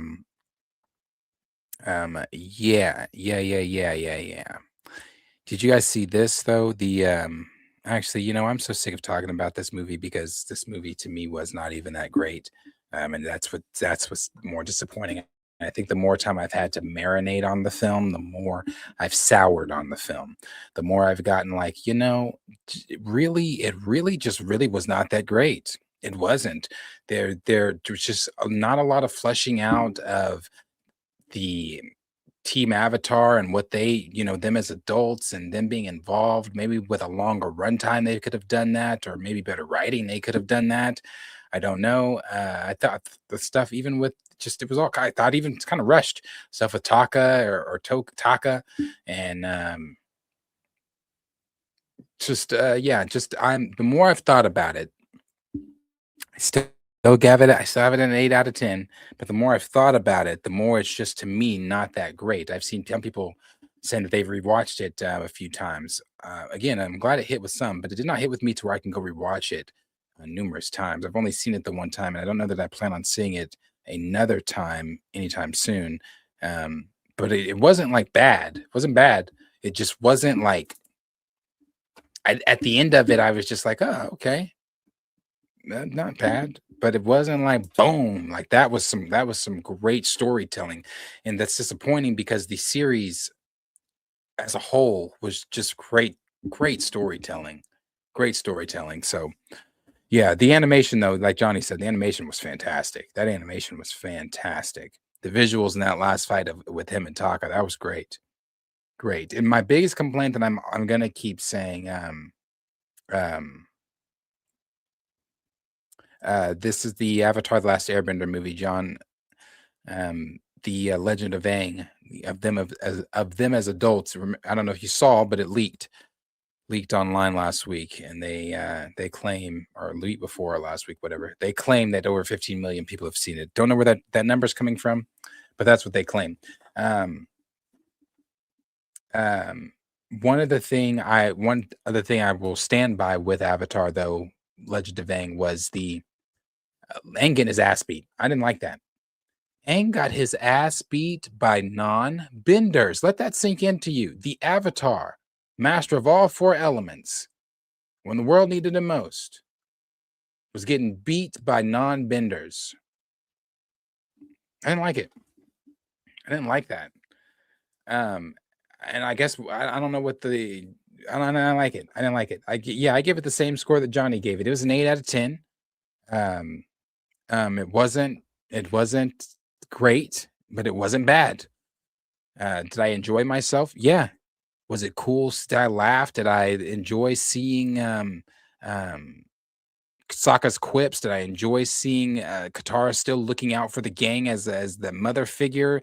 Toph being Toph, because the scenes that they did give the individual members of Team Avatar, like Toph fight in what's the name of the city? Republic City. Toph's fight that she had in Republic City. Sokka's cool shit that he did. Katara saving the team from going into the water, and then her scene that she had with Taka, and then the scene she had in Republic City as well. But yeah, it wasn't. Yeah, I know Aang is about peace. I get that. I get that part. But at the same time, even when Taka was beating his peaceful ass, he was beating his ass. Aang was about peace in the show, but Aang wasn't getting his ass beat. I can't recall many times where Aang was getting his ass beat. Aang was formidable Aang defended himself. He wasn't, he was, and he still did it in a peaceful way. He wasn't, he didn't kill anyone. He didn't do anything like that, but he still defended himself. In this, he wasn't defending himself. They was laying hits on Aang, knocking his ass out. Taka was whooping his ass. Yeah. Even in the Avatar state, Taka was whooping his ass. Yeah, I just didn't like it. Got a super though. Super from I Am Too Fly Cam. Appreciate that, Cam. That said, Man of Tomorrow is now filming. Hopefully, no leaks. You would hope, but no, that's probably going to happen. They're probably going to get some leaks in there. It's probably going to be some leaks that come out for Man of Tomorrow. They are going to be talking about this, I'm sure, probably with Chill, but they did say they shared this here about Maximum Wonder is what the her name, unconfirmed role, or unconfirmed role under that name is Maximum Wonder. So I wonder if she's playing Wonder Woman. I don't think she's playing Maxima. Maybe they're doing that to throw people off, throwing that Wonder in there or whatever, but I don't know. I would hope she's playing Wonder Woman. If she's playing Wonder Woman, I take back what I've said. If she's playing Wonder Woman, I take back what I've said about James not cooking, not bringing in the heavy hitters and things like that. If she's Wonder Woman, I watch the Jimmy Olsen show.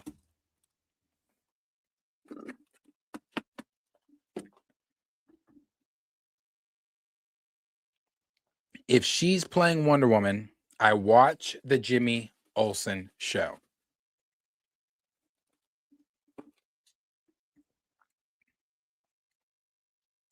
Yes, this is why I stream alone now.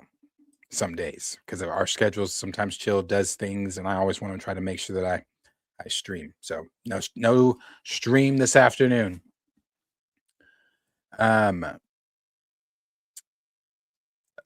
Ricardo said, IDK about you, but later on today I'm going to Warren to see Speed Racer. Super stoked. No, didn't know it was there. Did not know. NYC also said, oh, thank you, Fly Chili. Ricardo said that would be terrible miscasting. You don't think so? Or you think so? Or terribly missed casting. Chill, did you WrestleMania? I'm sure he did. Johnny said it kind of reminds me of JJK's newest season. Oh, is this manga? Yu-Gi-Oh! Or Yu-Gi-Oh! I don't know who these people are. Greatest powers, but when they fought those sorcerers from the past, they gave them work. Let's see. Lawrence said, did anyone else take off Thursday and Friday so they can process Michael? That is coming up. Coming up. We'll see how it goes. Now, I'll be live again tomorrow morning at the same time I was live today. Now, if Chill is available, we'll be live at our regular time that we do afternoon woke up for that. But yeah, I'll be every day at 10. And then every day, if Chill can, we will do, or the days that he can, rather, we will do the afternoon woke up. So I'll be available at that time. If he tells me no, then I'll make plans to do something else. But if he says yes, then I'll be available at that time to stream. So the afternoon woke up has not gone anywhere. It's just on a schedule to schedule lining up basis, or rather, not really schedule lining up. Whenever Chill's available, let's put it that way.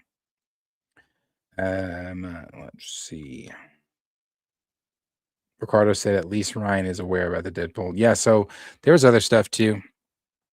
There's the Champions thing that they were talking about and having them show up. I don't know why Ironheart's in here. I doubt she's going to be a part of that. Where is it? Yeah. Ryan Reynolds talking about how Deadpool may not be the center of Deadpool 4. He's a supporting character. He's a guy that's in a great group. I don't know what this group is. I don't know what this group is, but I do want to see what he's talking about. I'm Too Fly Cam said MJ hype is legit. Yeah. I want to see it. I wore my I went to a friend of mine, which I'm about to blast them when I get off of here. I'm about to blast this. So I went to an AAU game. I haven't been to an AAU game in a while. A friend of mine, he was my assistant coach, or not assistant coach, we were co-head coaches really. But he moved. He's in the military. So he moved. He's moved several different places since leaving here, but he's now in Texas. He's been there for I think the past 3 years. They had a tournament down here. I went to the Sunday game. I was going to go to the Sunday game. It's $40 to get in. $40 to get in. Gas is $4 a gallon, but it was $40 to get in. I walked in, and they were supposed to be playing a team from New York. The team from New York forfeited and went home because it was a live period tournament, which means they weren't playing for brackets. There wasn't a bracket place, which means there was no winner of anything really. You were just keeping mental record of your own record, and this does go on your they play on a circuit, so it does rank them among their circuit, but you don't walk away with any like trophies or anything like that. It's you're playing in front of college coaches. That's it. So anyways, I guess they thought that it wasn't worth them staying, so they headed back to New York. Well, I just paid $40 for that game. And nobody was there on the court except for, my friend's team, and they were just sitting there and everything like that. So I tried to get my money back, couldn't get my money back. Tried to get my damn $43 back, couldn't get it back. I was wearing my Michael shirt though. And everybody kept asking, everybody that saw me in that shirt. I wish I could have, there was a lot of people. This was at the Trae Young Center, so this was a pretty big tournament. There was a lot of people there. Everybody that saw my shirt either had a comment to say dope, a comment to ask me where I got it, asking me, is the movie out? Did you just see the movie? I don't know why the shirt would indicate that I just saw the movie, but did you just see the movie? Blah, da, da, da, da, da. Asking me about, just saying, oh, I'm going to see that. When does that come? That's coming out. It comes out next. Oh, yeah, it's a lot of people.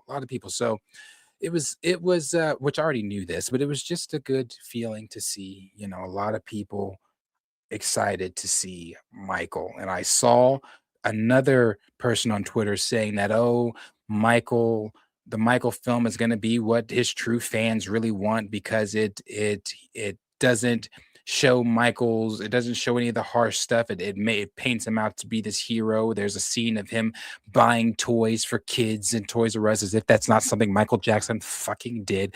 I think what these people want is these sick people want him to be painted as this monster. They want you to, I guess maybe they want to see scenes with children or something like that. I'm not really sure what these sick people are wanting, but they have this idea that Mike is this monster and that he should be portrayed as this monster online because that's what the tabloids said and that's what you heard and that's what some people believed and things like that. But again, innocent until proven guilty. The man's been gone since 2009.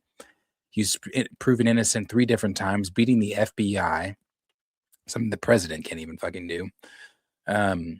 So yeah, I don't look at those reports. Don't look at the reports that are saying, oh, it's painting Michael Jackson to be this hero, because you don't have to stroke your brush too hard. He was a hero. Mike was a hero in several people's eyes, in many different people's eyes. He was more than just a musician. Mike was more than just the moonwalk, the dancing, the voice. He was more than just, this music icon. Mike was an icon. He was somebody that children looked up to. He was somebody that was just kind all the way around. He was someone that tried to, that had an interest in acting and did act. He was someone at one point, wanted to buy Spider-Man. Michael Jackson had so many different interests outside of music, and he was so much bigger than his music, but he is obviously known for his music, but he's so much bigger than that. So Don't listen to those reports that are saying that Mike is this or Mike is that, or this film paints Mike to be whatever. It's painting Mike to be exactly what Michael Jackson was. It's painting him to be exactly what he was. So I'm excited to see this movie. I cannot wait to see it. It does come out I'll see it on Thursday. No, yeah. I'll see it on Thursday. So I can't wait. Yep. Yeah. So that let's see. NYC said, "Hey man, if it wasn't for MJ, the money that black artists make now wouldn't be a thing today. Put some respect on his name. Indeed." Network said facts. Yeah, it says it goes up until bad. Yeah, it does go up until bad. And then Jafar confirmed the other day that they are doing 2. 2 is already, I guess, in the works. Lion Gates is already confirmed 2. So they're going to do part 2. And then part 2, I guess, is going to go into the after bad, and then obviously get into the other things. They had to cut a lot out. If you don't know the story, for people that don't know, they had to cut a lot out of this one from the family that didn't want their name, that settled, that didn't want their name in any dramatizations or anything like that. So they had to get rid of that. Yeah, they need to deal with their own pedos. And indeed. Yeah, NYC Mother F the tabloid still trying to make money off him. Yes, they are.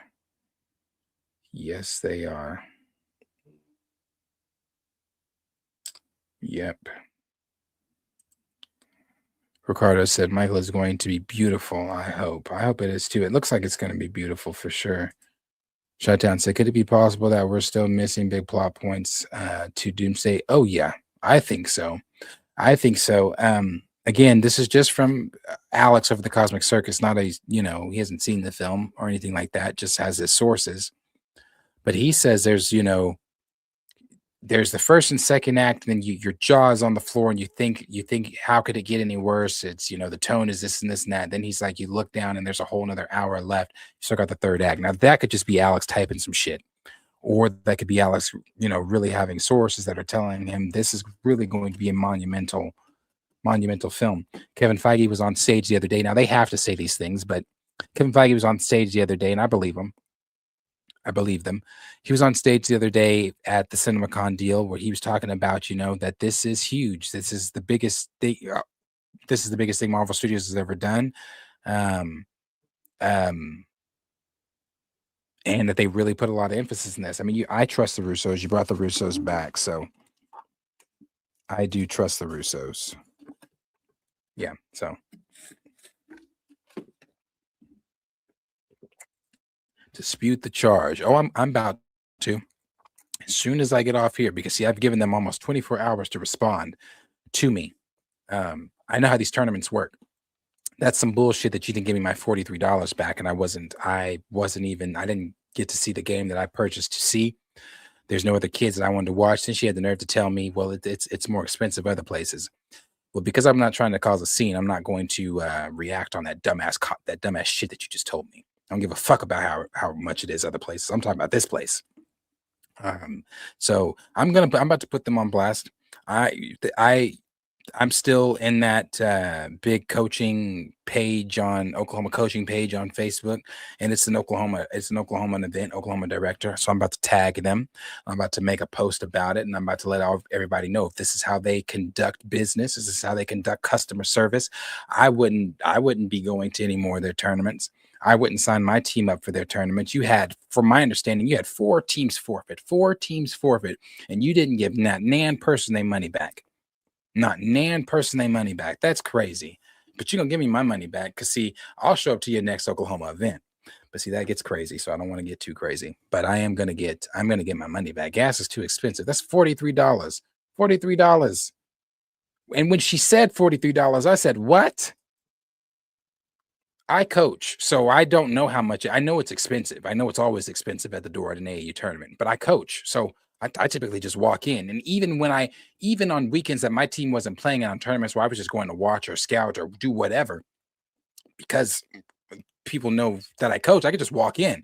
I was not expecting that. I haven't coached in 4 years, something like that. So I wasn't expecting just to walk into this tournament, but I was expecting, if you just saw me at this damn table 5 minutes ago when I'm telling you the game got forfeit, give me my money back. I still got this damn wristband. Give me my money back. My money. So yeah, I'm gonna get my money. I'm about to get on Facebook. I'm about to blast their asses and get my money. The Russos are 4-0. Yes, they are. That's why I keep saying I'm judging it off their resume. I'm judging off the Russos' resume. I'm not going off the last 5 years of what Marvel's been. I'm judging it off of the Russos' resume and what they've delivered. I believe this as well. Domingo is going to be phenomenal. Believe it.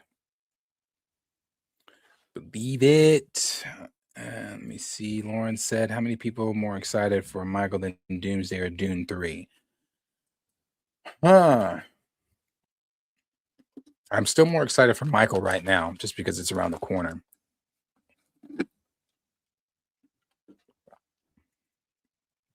I wasn't the biggest fan of Endgame when I first saw it either, the first time. But I like Endgame a lot. I'll take this over Kang Dynasty. Yeah, I don't know, again, what they're going to do with Kang. That's weird. I don't know what they're going to do. They're going to show him if they're not. They're going to talk about him at all.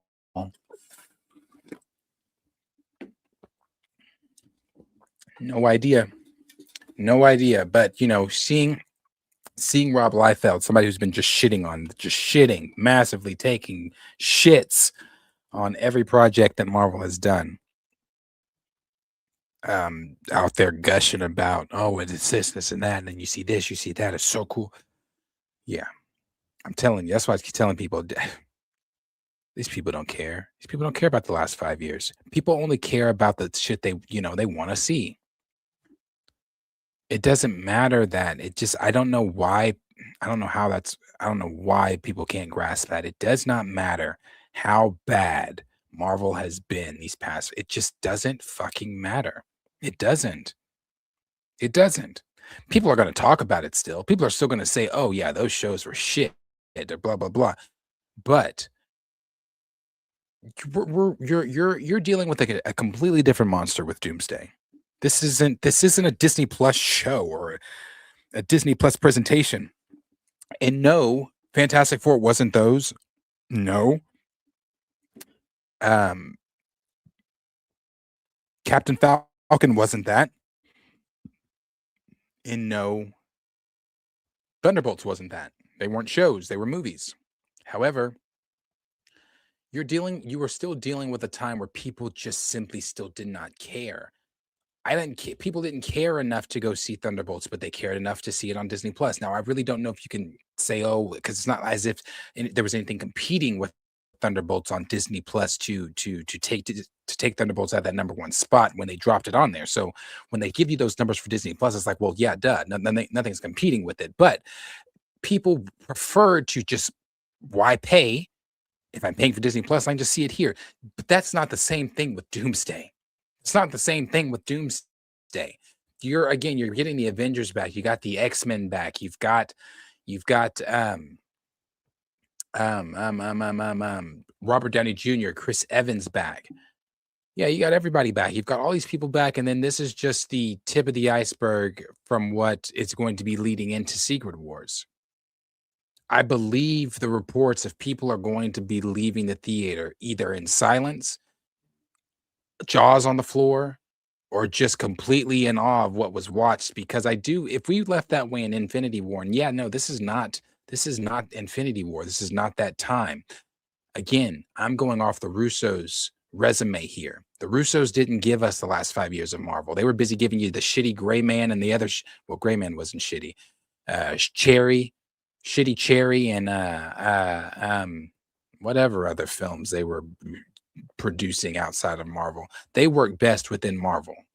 That's where their talents lie. They work best within Marvel. They've given you Winter Soldier, they've given you Civil War, they've given you Endgame, they've given you Infinity War. All four highly, highly, highly regarded films as some of the best films within Marvel.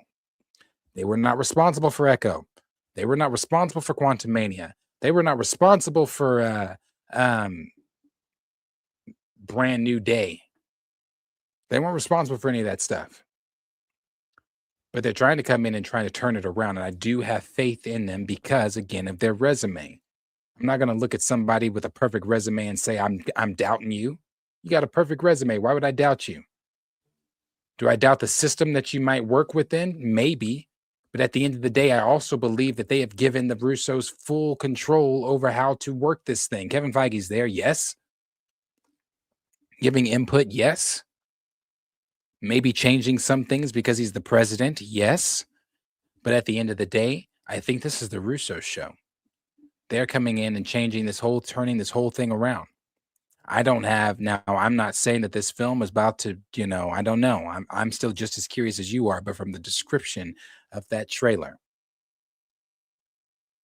And once that drops to the public and the public see that, I think people are going to go crazy. I think people are going to go crazy for it. Let's see. What was the last MCU certified hit? I mean, I don't know. Were we judging off money? If we're judging off money, Deadpool, was it not? I'd even say that judging off hype, Deadpool. Let's see. Oh, Deadpool 3 and No Way Home don't count. Well, then there's not one. They are doing reshoots, Lauren says. I'm dripping you guys out talking to Oh yeah, Electric State was another one they did. They liked Cherry's former military. Dirty Joker said, Darius, if they bring back original T'Challa, how much money will Disney Marvel make T'Challa's top dollar? They can get back in that 1.3 billion realm if they bring back the proper T'Challa and do a proper story.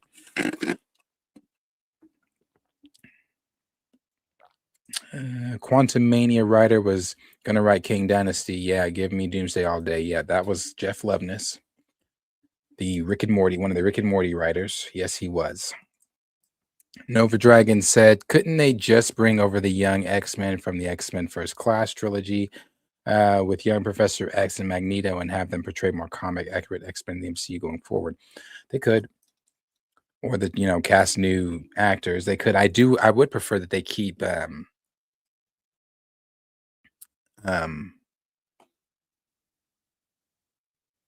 McKellen, but why am I blanking on his name? Magneto in the new X-Men stuff. I'd prefer that they kept him as Magneto. I don't know why I'm blanking on his name, but I prefer they kept him. I thought he was great.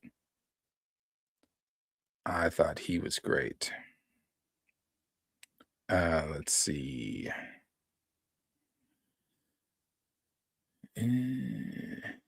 My box office, what was their last hit? Thor 4? Was Thor 4 their last? Yeah, I guess Thor 4 would probably maybe be their last hit box office. What was Quantumania? I don't think Quantumania made that much. Yeah, maybe Thor 4, because Thor 4, it made a lot because it was after Multiverse of Madness, wasn't it? I'm trying to remember. No? Yes? I don't remember when Thor 4 was. It might have been after Eternals. I don't remember when it was. But I think people were still, okay, let's see what they're doing. It's getting bad. Cracks are showing, but let's see. Oh, yeah, Guardians 3 did better. That's true. It was such a sea of shit. It's hard to find those gems. But yeah, Guardians 3 did do better. I forget about Guardians 3. Yeah, Quantumania did flop. That's what I thought. Yep, Guardians 3 did do better. So yeah. All right. Anyway, we are going to get on out. that is what I've got today. I'll save some of this stuff for whatever else happens today and then tomorrow with chill. This is annoying. This is annoying. Imagine re-releasing projects like WandaVision, The Falcon and Winter Soldier, Loki, Hawkeye, No Way Home, Shang-Chi, Black Panther 2, Guardians of the Galaxy, Agatha, Thunderbolts, Fantastic Four, just to end up doing this and discredit most of your successful creations just because of a few failures. This is beyond embarrassing for them. Although I do agree that it is embarrassing because you have to go back to what worked and you should have just stuck with what worked before instead of trying to be all new, all different. This is annoying. People acting like this fake outrage, acting like you gave a damn about Hawkeye or you gave a damn about Agatha or Thunderbolts or Fantastic Four or whatever. People didn't care about those because if they did, they would have shown up in the numbers. They didn't show up in the no one watched it. No one went to the theaters to watch it. No one watched it from the comfort of their couches because no one cared. No one cared. So this fake outrage about, just to have all that squandered and go back and rewatch them. It's on the timeline. Go back and rewatch them. Again, you tell me how those stories, those isolated events within those films serve a purpose in Doomsday. How does Echo and her spiritual ancestors trying to get revenge on Kingpin have any fucking relevance to Doomsday? How does the Witch's Road have any relevance to Doomsday? How does Tao Lo and what the hell happened with the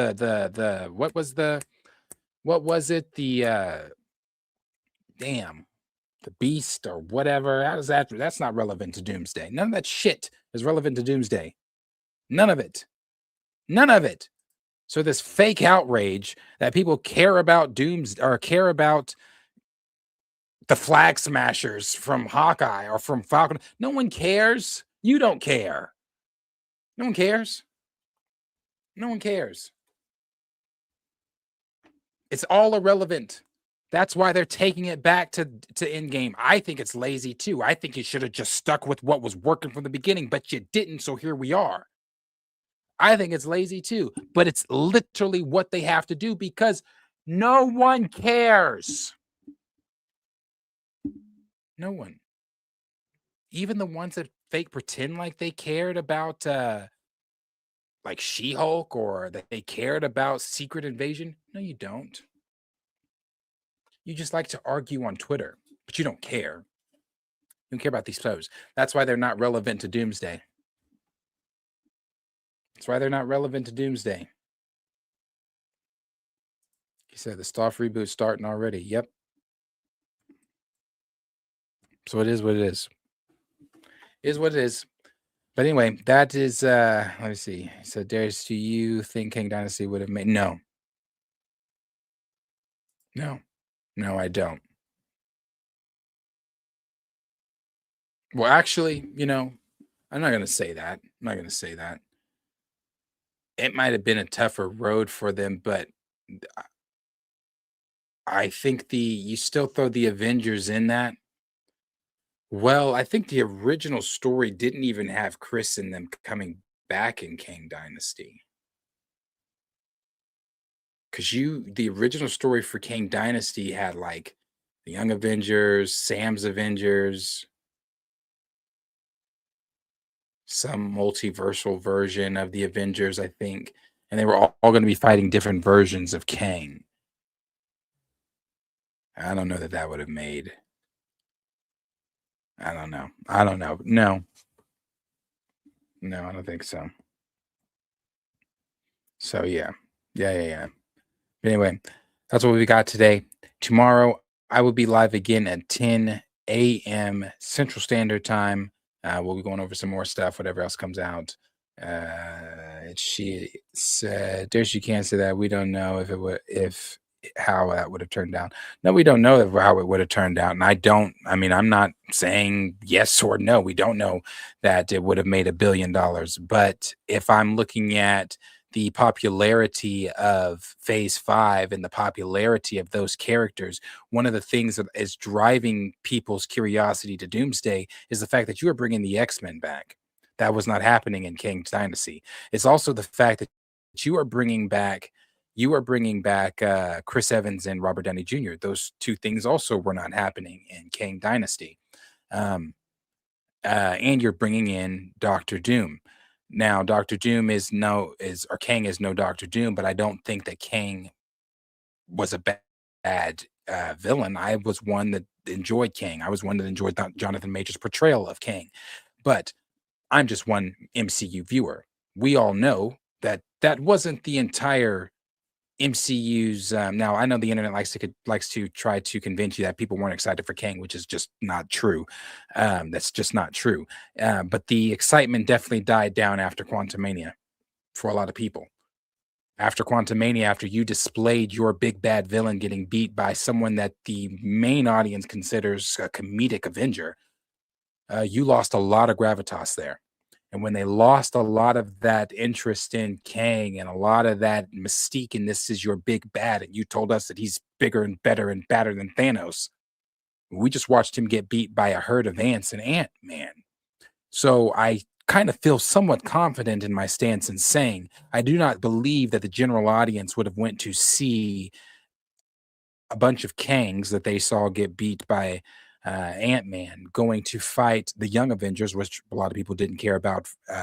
Any of the younger kids in the Avengers are young, and their kids from the kid shows fighting a young version of Kang.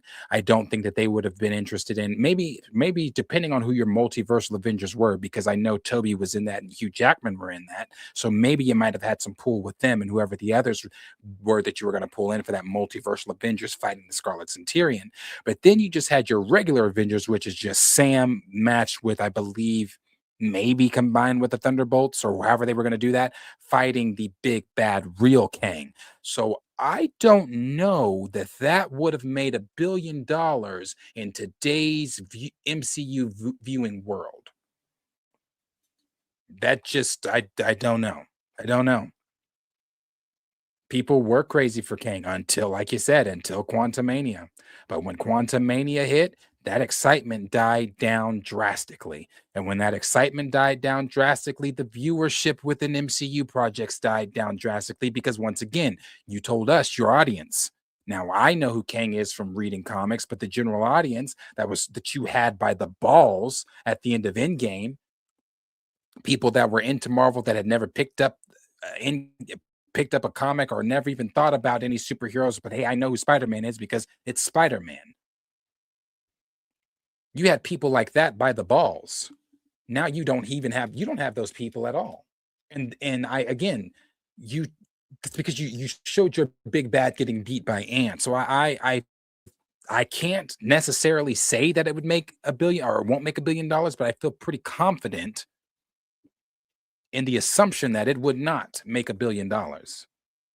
Yeah, like Inez said that too. It was going to be written by Jeff Loveness as well. We're talking about the Rick and Morty writer, Jeff Loveness. I love Rick and Morty. I don't love it in my Marvel. And that's what we got in Quantumania. In Quantumania, when we watch Quantumania, when we visit the quantum realm, it is literally a place Rick and Morty would go. So yeah, I'm not too, I don't know. But that was the report. That's what they were going to do with Kang Dynasty. We're going to have different fractions, different teams going after different versions of Kang. Don't know. Would that have done well? Would that have been $1 billion film? Maybe. Maybe if they would have kept that on, would that have what they showed at CinemaCon? Would that have gotten the fans excited? Maybe. But nobody watched Loki season 2, and your big bad was in that as well.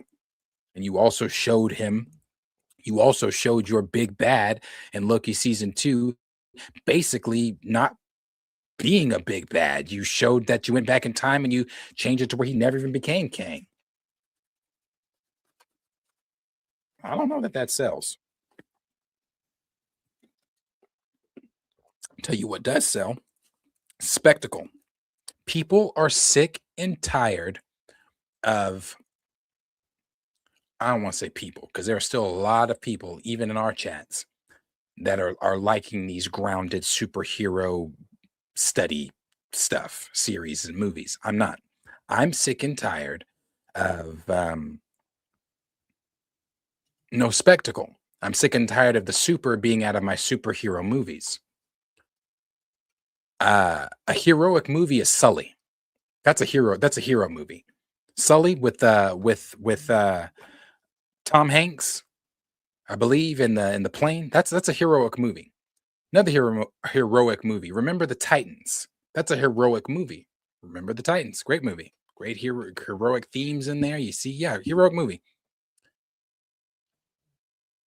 Those are heroic movies because you don't have superpowers in them. But when I'm thinking about a superpowered movie, I want to see spectacle. I want to see the big, and I'm not saying Kang Dynasty wouldn't have been spectacle. It probably would have been. I mean, it's going to be written by Jeff Loveness, so it probably would have been a weird ass spectacle. I mean, the buildings talked and moved in Quantumania. Are we forgetting that? So yeah, I don't know. I people want spectacle, and judging from the description that was given from CinemaCon of Doomsday, that is spectacle. You got Thor taking Stormbreaker and going at Doom just for Doom to flick him out the way. That's what's being described. Yeah. You got a fight between where you got Channing Tatum's Gambit is supposedly slimmer and that suit ain't looking like it's suffocating him. Fighting against Shang-Chi. Shang-Chi's got the rings, he's got the cards, they're going at it. Yeah, bro, that sounds interesting. It sounds interesting. We haven't seen it in the trailer, but you got Ian McKellen can't stop talking about how Magneto destroys New Jersey. What's that about? It's the interest. It's the what is happening in this film. And then again, it's the simple fact too, regardless of how people might say it's lazy or, oh my gosh, you're going back to them. And I think a lot of this is a lot of fake outrage online because you're lying to yourself if you're telling yourself that, oh, I don't want to see Captain Steve Rogers back as Captain America. Okay. What? I don't want to see now Robert Downey Jr. as Dr. Doom. I still have to see that. I wanted him back as Iron Man, but hey. But he's back regardless. I mean, you got RDJ back at the MCU. I have to see how he does as Doom. But yeah, you got a lot going on. You got the X-Men back. I mean, you got Ian McKellen, Patrick Stewart reprising their roles. You got James Marsden back as Cyclops in the comic accurate suit. You got what a lot of other scoopers and Rob Liefeld just said. You got Mystique looking the most comic accurate she's ever looked. Going, imitating Yolanda. So yeah, no, it looks. It sounds like it's going to be good. I'm interested. I'm ready for it. Ready for the trailer to drop and ready to see it with my own eyes. Let's see.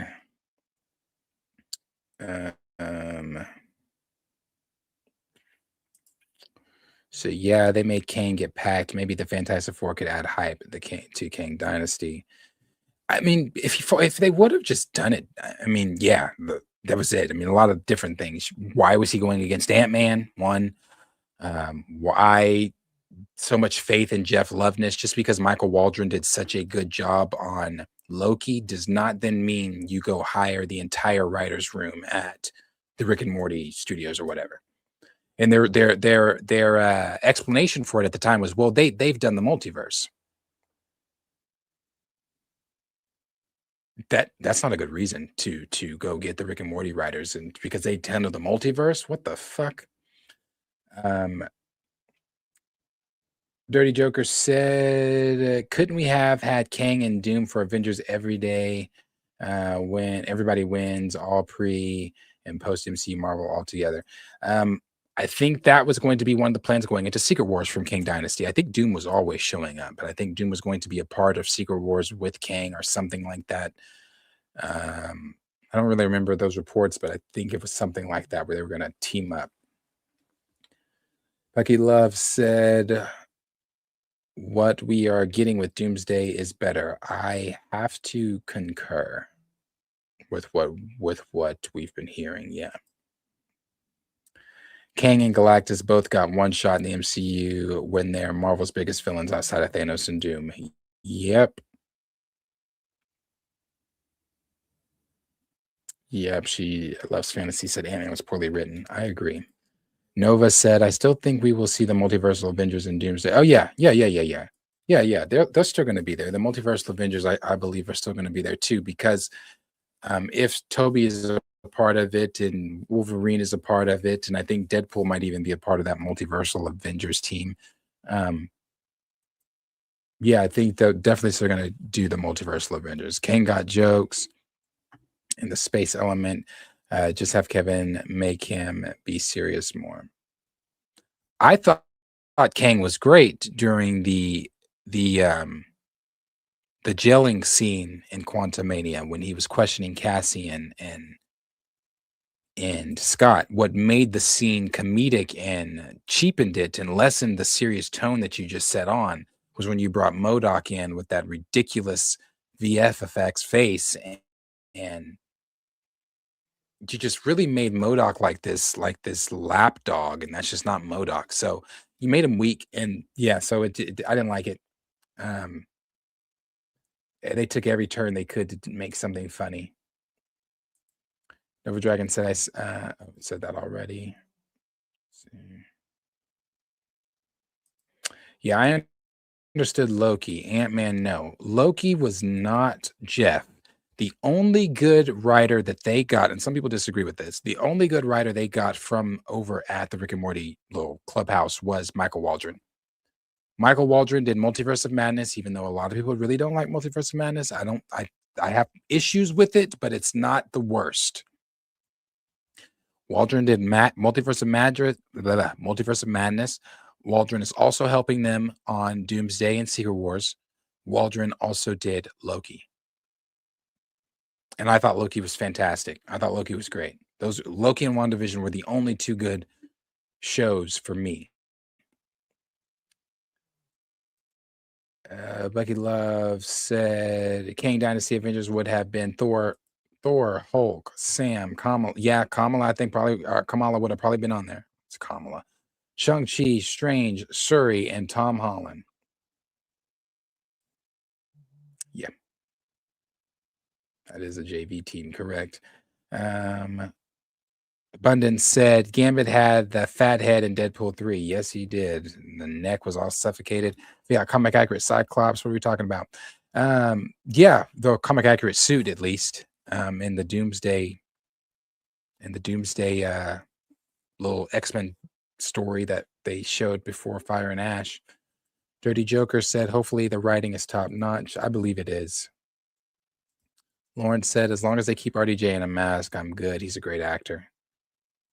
I like RDJ as well. The fake outrage caused people claim they love Jonathan Majors, but didn't see Magazine Dreams. And now he's doing a movie with Ben Shapiro. Disney needs to stop playing and leak their trailer like all the others. Sheet said, if you put the Avengers line up with the same writers with Kang Dynasty, it would have popped. Not with Jeff Loveness. I have to disagree on Jeff Loveness. Jeff Loveness, maybe we didn't. Do we not remember Quantumania? Quantumania is awful. Quantumania is so bad. It is so bad. And that is all Jeff Loveness. That is all Jeff Loveness. Even go back if you when you have time. I could pull it up too though. But when you have time, go back. Watch Jeff Loveness on the purple carpet for Quantumania and his answers. Brother's weird.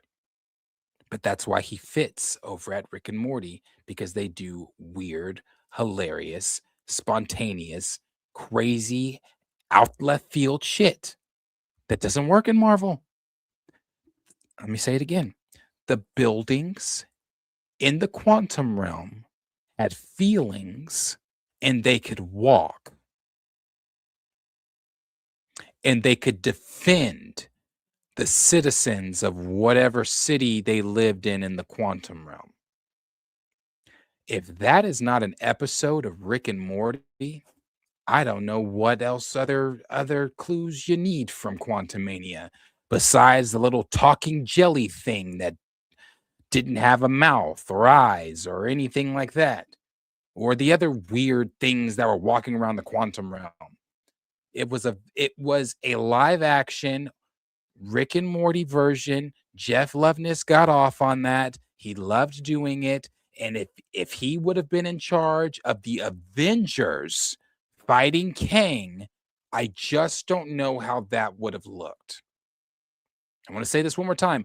The buildings had feelings in Quantumania.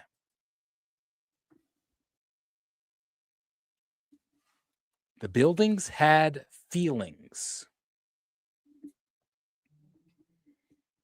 He says, no, the current Avengers lineup, Doomsday, or the current Avengers lineup. Well, what is the current Avengers lineup in Doomsday? Because I still think that lineup is shit too. I think the Avengers title changes things. I mean, you know, it was still you saw the Avengers title with Kang Dynasty as well, but I think the Avengers title was always going to put asses in seats. But I still think that you having, well, who is the Avengers? Kang. Mackie, Shang-Chi, presumably. I would assume Carol, because she was on that meeting with them at the end of Shang-Chi. So I'd assume Carol. Hulk. So there's 4. Spider-Man, maybe. There's 5. Thor. There's 6. Is that your Avengers? I think that's the Avengers. Because Doctor Strange ain't here. Vision's not here. Wanda's killed people. That's your Avengers besides your new Avengers, which are the Thunderbolts. So I don't know. Is that a strong enough? I still think that team's weak as fuck. They're just lucky that they have the Fantastic Four's help, and that's really not a big. I mean, unless they, yeah. Well, they'll be different. I mean, you got Sue, you got Johnny. It's Johnny's help. Then there's the Wakandans. You got Shuri's help. That sounds terrible saying, but you've got Shuri's help because that's how it's going to go. So you'll have Shuri's help, and the other Wakandans. You'll have Namor's help. It's really, they're not Avengers, but that's the line up there. So, yeah.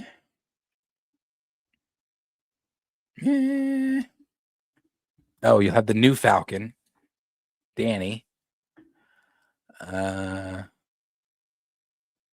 Yeah. I still think that lineup's trash. Doomsday or Kang Dynasty. I think the lineups. That's why you had to pull other heroes in here. And notice none of them are heroes from, like, it's not, you can't do Moon Knight though. Moon Knight just wouldn't work with them. But you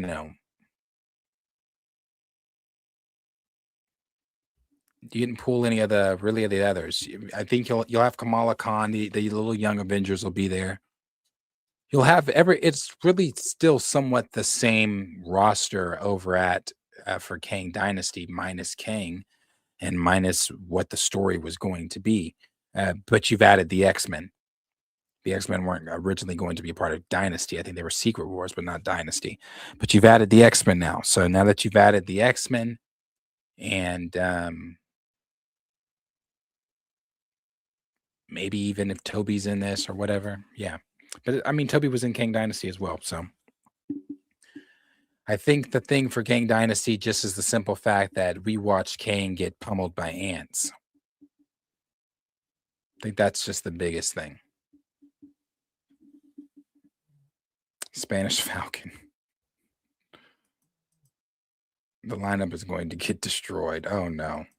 Hey, they're going to have some powerful mutants, hopefully.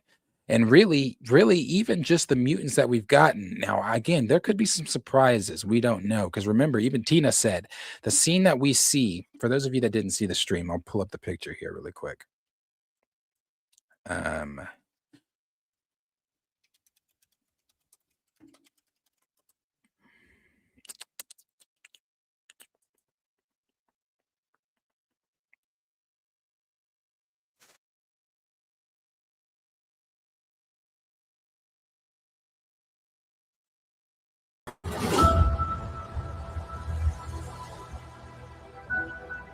I've lost everyone that matters to me.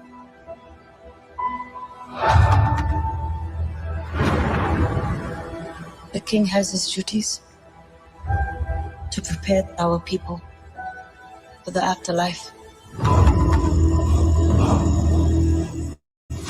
I have mine. King M'Baku of Wakanda.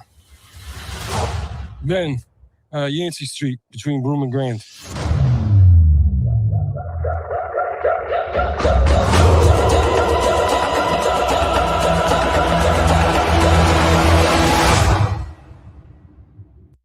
Yeah, that whooping and them drums will always go hard. So Tina said that this here is all this white is water. This is all water. So Namor has done a Moses and parted the Red Sea so that the land dwellers can come on to, I always call it Atlantis or Talicon or whatever the hell they call it. Come down there and speak with him because I guess he was, the threat is so bad they're going to Namor or whatever it is. I don't know. And when she was doing the Wakanda Forever, she was doing that to Sue.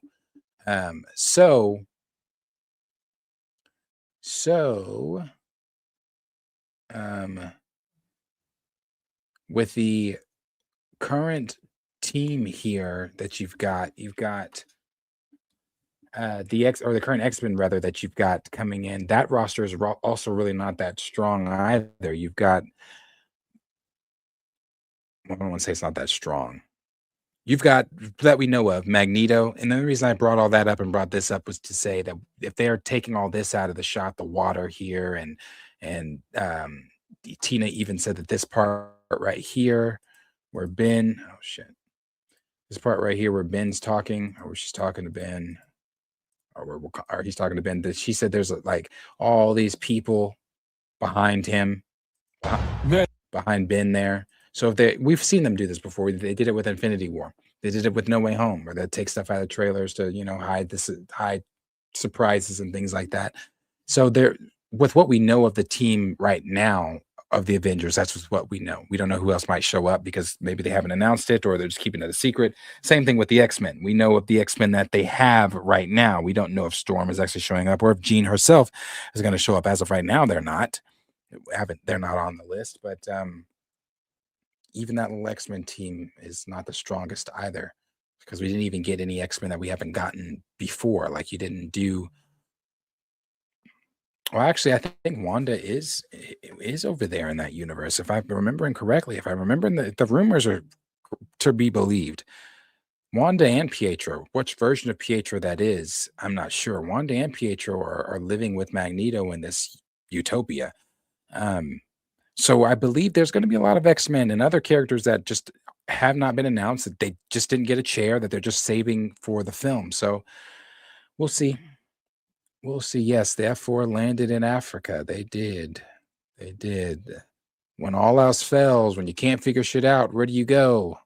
Wakanda. When they're like, oh, this is too advanced for our scientists, we need to go to Wakanda. They can help us. Wakanda has helped them every single time. Helped them with Thanos. Helped them with Vision's stone. Helped them with Bucky. Yeah. Let's see. She said, with the current Doomsday resources, writers, characters, X-Men, director lineup, Kang would have been a better product. I had agreed with you until I saw the man get beat by ants. They had they just have a lot. They had a lot to do, and then they also didn't care about. They didn't show us anything of Kang. The only thing of Kang we have that shows any type of power set from Kang is when Kang is holding them hostage and talking to Cassie and Scott and pulls Scott, or does that thing to Cassie, squeezes Cassie and tells Scott, I will kill her over and over and over and make you relive her death over and over and over again. Then when he tells him, when he, says the whole thing, which one are you? Are you the one with the hammer? I don't know. They kind of blurred again. That was those things were cool because it showed his power set. It showed, okay, so he's fought the Avengers before. Not only has he fought the Avengers before, he's confusing them as if they're just mere mortals to him. You're the which one? Oh, the one with the hammer? Ah, okay. Then you had the power set that we saw when he joined the battlefield before the ants arrived, and he was blasting everybody and doing all that shit. But then you had Hank Pym walk over the horizon with a herd of ants, and he got beat. And then not only did he get beat by a herd of ants, what made it even worse was Ant-Man himself, Scott Lang, is powerless. Technically, so is Kang, outside of his knowledge and his technology from the future. However, Ant-Man is not a proficient fighter like Kang is. Kang was using martial arts, which was something Jonathan Majors talked about in interviews before Kang Dynasty, how they were leaning on that and that fighting aspect when we were going to see fighting scenes. When he fought Scott, who again is a powerless individual on the Avengers team, who just has Pym particles and can shrink himself or make himself ginormous, has no hand-to-hand combat skills, has no martial. He was a thief. His prior life was a thief. He beat Kang. He was punching Kang out. Then you had his little partner, the Wasp, come in there, and she beat Kang. So I don't know that I agree again when you say that he would have been a better component. Yeah, you could say, well, he could have just been written better in Doomsday the same way that all these other characters are going to get written better in Doomsday. Yeah, you could say that. But it cheapens it. It cheapens it. I don't care who you are. You've already lost majority of the audience. You want to lose the hardcore ones too? It cheapens it when you show your big bad that you have built, that you're supposedly telling us is badder than Thanos. Who was bad? Thanos was bad.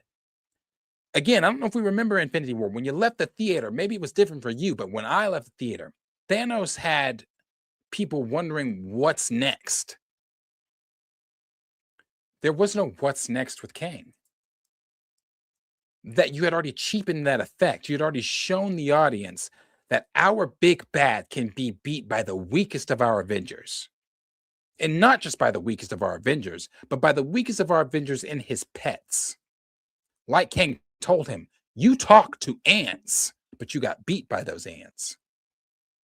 So it cheapens the fact that you saw that and then try to make him the big bad that we're supposed to then believe is going to beat Thor and other actual powered Avengers. I don't know about that one.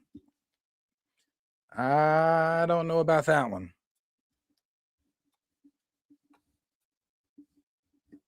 See, they're doing it better with Doom. The description we've gotten, the only description we've gotten of Doom in the MCU so far was Thor running at him with Stormbreaker. We haven't seen this. Thor running at him with Stormbreaker in the air, making 0 to no contact with Doom, and all Doom doing, the way Tina described it, was the way kind of like Wanda uses her magic, flicking him out of the way. Why Kang couldn't do that to those ants? I don't know. But when I see one of the most powerful Avengers going up against Kang and Kang just flicking him like an ant, on the scale of who beats the Avengers currently with the current writing that is set, it ain't Kang.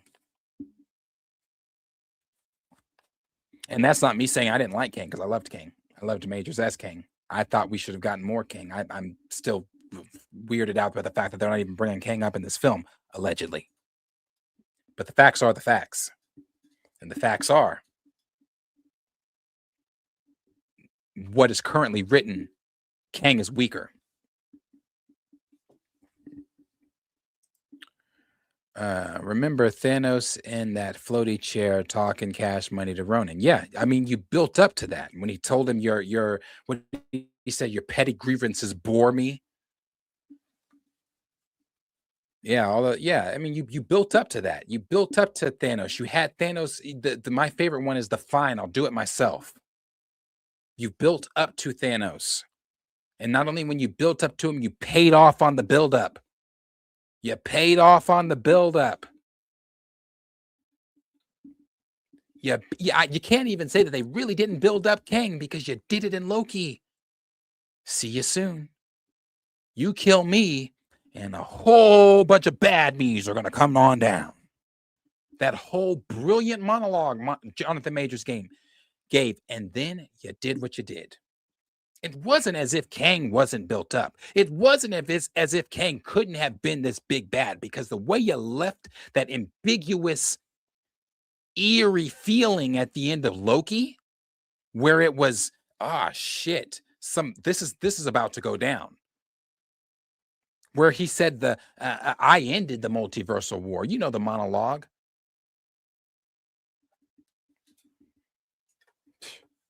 You could have really taken that somewhere. And then not only that, since we're here, I'm going to go ahead and do it.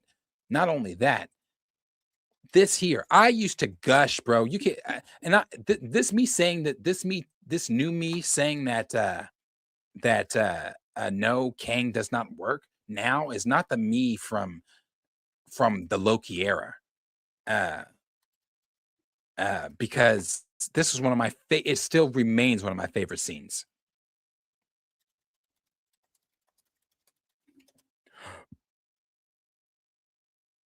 Still remains one of my favorite scenes. Let me see.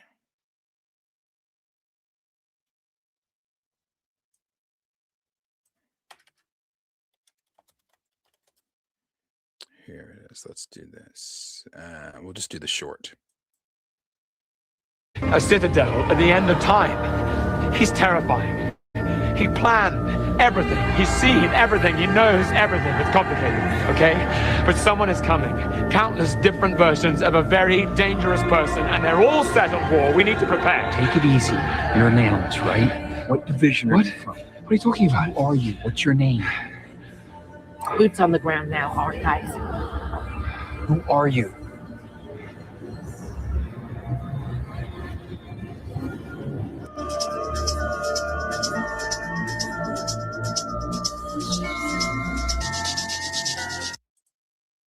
Yeah, see that right there? That is hype. That is how you get a fandom. Because I don't, again, I know people like to forget because it's been years, or maybe pretend to forget. This shit was hype. Don't ever let nobody tell you that this shit wasn't hype. People were lit about this. I was one of them. I was like, man, I cannot wait for what they're doing. They are cooking with this. So this was hype. You built Kang. It wasn't as if Kang was not the big bad. It wasn't as if Kang couldn't come in and do and be what we wanted Kang to be. But they cheapened it. They did this. So regardless of what the current lineup is in Doomsday, with the current writing of Kang, you could not do with Kang what they are about to do with Doomsday. Or with Doom. You cannot, because you already showed him getting beat by Ant-Man. If they would have kept this tone, This wasn't Jeff Loveness that wrote this. This was Michael Waldron. If they would have kept this tone with Kang, if they would have went this direction with Kang, kept this big bad energy with Kang, you had something. You had something. But because you went the direction you went with him, it never made sense. You can go back to my videos of Quantumania during that time. We were talking about it. That's when I had the panel. It never made sense for Kang the Conqueror's first meeting in the MCU to be with Ant-fucking-Man.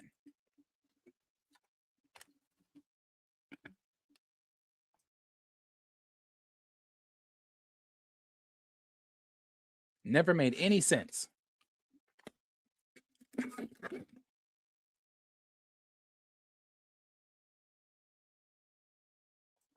But you got what you got.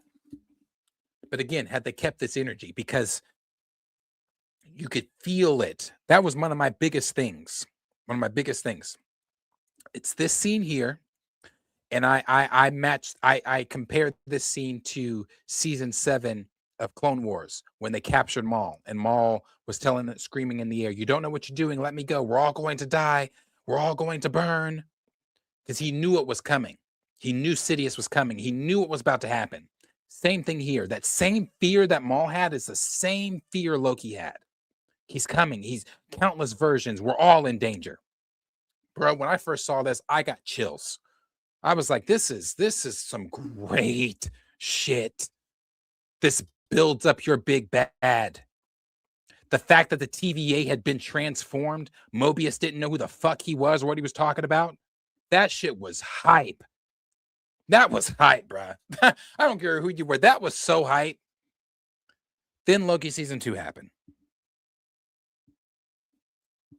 Then Quantumania. Or Quantumania, then Loki season 2. However the hell it went. Terrible. The fact that Mobius wasn't in, like, Quantumania. I know people were expecting Mobius to be in Quantumania, or people were expecting Mobius to be in... or even Loki to be in Quantumania. Those were also things that you dropped the ball on. You dropped the ball. Yes, Loki's holding up the strings at the end of time, but the fact that there was no mention of Loki didn't appear at all in a post-credit scene or anything. You missed out on connections from Loki to tie Quantumania all together in it all. I mean, you just Quantumania was just one big wet dream for Loveness to get in and do Rick and Morty, but with Marvel. I don't know. Yeah, so for me, they just have to they should have done him better, and they didn't. So since they didn't, the only other option is to save them was Doom. Doom was the only other option to save them. And I know nobody wants to really look at the reality of the facts of that, but they weren't they're still not. They weren't in a good place. We all know that. We all know Marvel was not in a good place in that 5 years. They weren't in a good place. Jonathan Majors had just been convicted and accused of, not convicted, but accused of, and convicted of scratching that girl's finger, or hurting her finger, or aggressively putting her back in the car. And people on Twitter were going mad about that, calling him a womanizer, saying he beats women, saying he does this, running with these narratives and this false stories and all this kind of stuff, fake news stuff. Now, did the general audience really know about all that stuff? I don't know. I really don't know what everybody in their household was reading. But coupled with the fact that Kang just wasn't, you didn't land, you didn't stick the landing with Kang. They had to pivot. They had no choice but to pivot. They had to. I still think you could have like I said, you still could have tried to make it work with, Kang being a part of this somehow. But image-wise, what they were trying to do, people were, weren't going for the whole depending on who you are. And plus, he was black too. I mean, come on. Maybe if this was a Johnny Depp, people would still be like, I don't care. Maybe if this was somebody else like that, but this was Jonathan Majors. So the situation was different. They, it's unfortunate. It's very unfortunate. But it is what it is. It is what it is.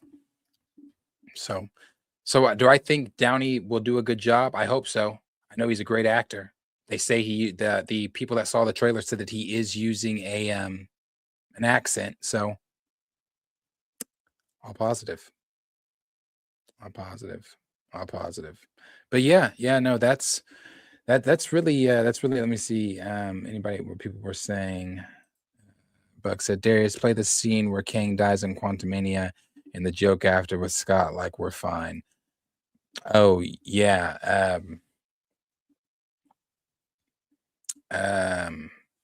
I don't even know if that time loop thing that Scott's in anymore. Does that even matter?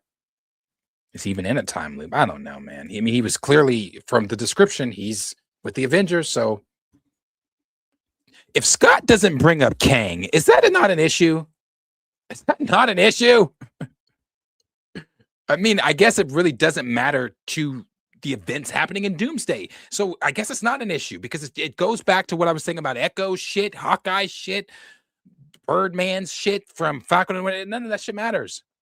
So bringing up Kang, I guess, honestly, would not matter because in the grand scheme of things, Kang did not win. In Loki season 2, they fixed that, did they not? He's trapped in whatever the fuck from Quantumania, so I guess they don't bring it up.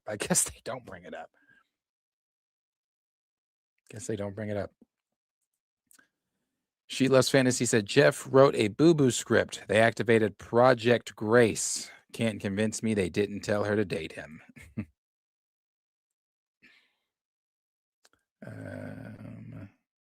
She said, I can't tell y'all how many times I watched that Loki scene, season 1 finale. Yeah, it was great. It was great. And this is a dope topic. Yeah, this was a fun one. Then they butchered Gore. God, I mean, yeah, they butchered a lot, man. Thor Love and Thunder is just such a, what they call it, Thor Love and Blunder. Such a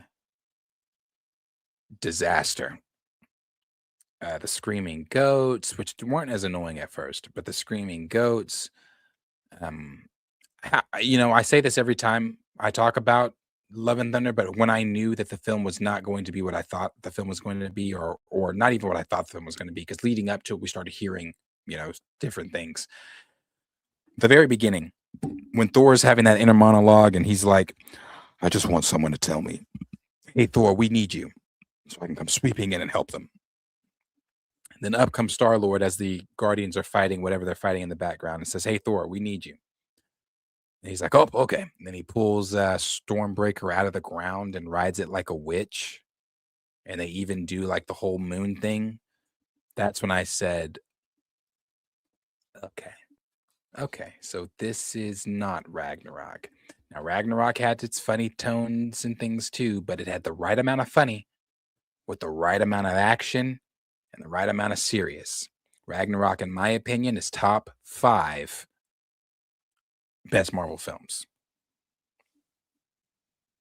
Well, that's actually, I wouldn't even say top 5 because shit, 4 of them are the Russos. It's in the top 10. Top 10 best Marvel films. Top 10 best Marvel films. So yeah, no, Thor Love and Thunder was terrible. Terrible. He forcefully placed her in a car. Yep. Because he aggressively put her in a car. Meanwhile, the man's running from her on camera. I just don't understand that part. Like, what the fuck? Like, bro, I'm running.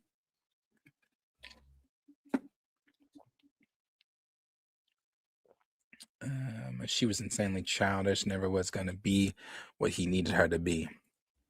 No. Raptor Cloak said exactly, Darius, Alec Baldwin, and Ezra Miller were both in the news for crazy shit. I mean, yeah, we know, and everyone was crickets on the compared to majors. Yeah, you guys remember, You guys remember Ezra's press tour up until Flash? The hell he raised? Yeah. And he definitely raised hell. Let's see. Lauren said they can just say another event changed things. They could. If Loki doesn't bring up Kang, is it an issue? Well, we answered that one.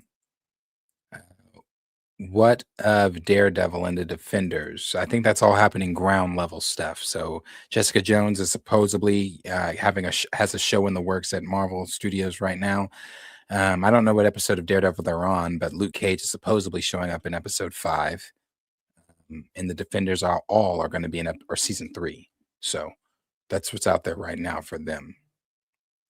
Bucky Love, he went out in a blaze, a trash CGI glory. How did Jeff get elevated to head writer of Avengers movie? Man.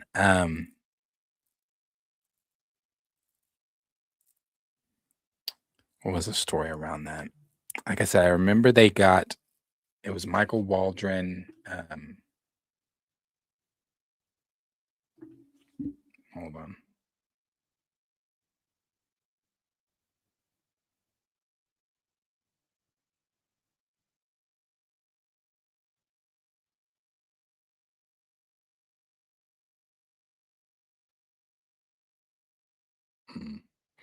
Okay. It was Michael. Not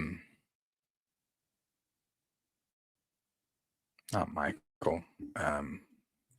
Yeah, Michael Waldron. Sorry, that text was Michael Waldron and Jessica Gao and Jeff Loveness and maybe some other unknown name ones that came from the Rick and Morty team. Jessica Gao was the one that wrote She-Hulk. So there's another Rick and Morty writer. And Michael Waldron did Loki and Multiverse of Madness. And he's also helping them with Secret Wars. Now, how Jeff Loveness got elevated to Avengers, damn, what was the story around that? Let's see.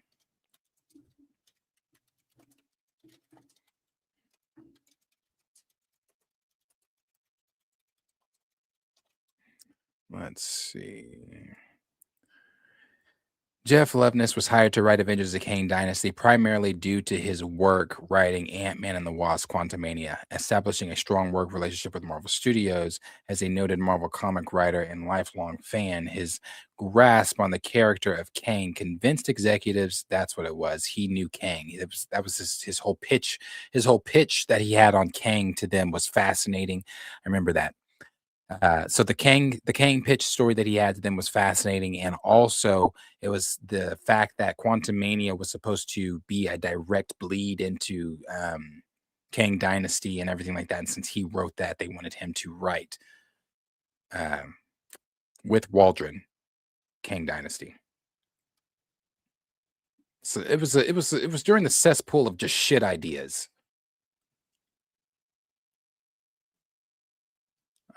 Pluto said, when he did that split to stop those space bikes, it was a wrap for me. Yeah, I remember that too.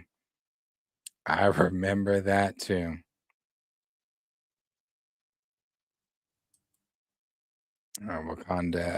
Buck Love said, Wakanda Forever being the highest grossing film post Endgame. Is it higher grossing than I guess it is. It's higher grossing than Guardians. Love at Thunder was stupid. Yes, it was. Let's see. Pluto said he did Quantumania, I thought. Yeah, he did. He also said, nah, more like an Andy situation with Batman. He got the job before the movie. Oh, talk to Abundance. Yeah. Yep, got elevated. Yeah, it made 900. Wakanda Forever or Guardians?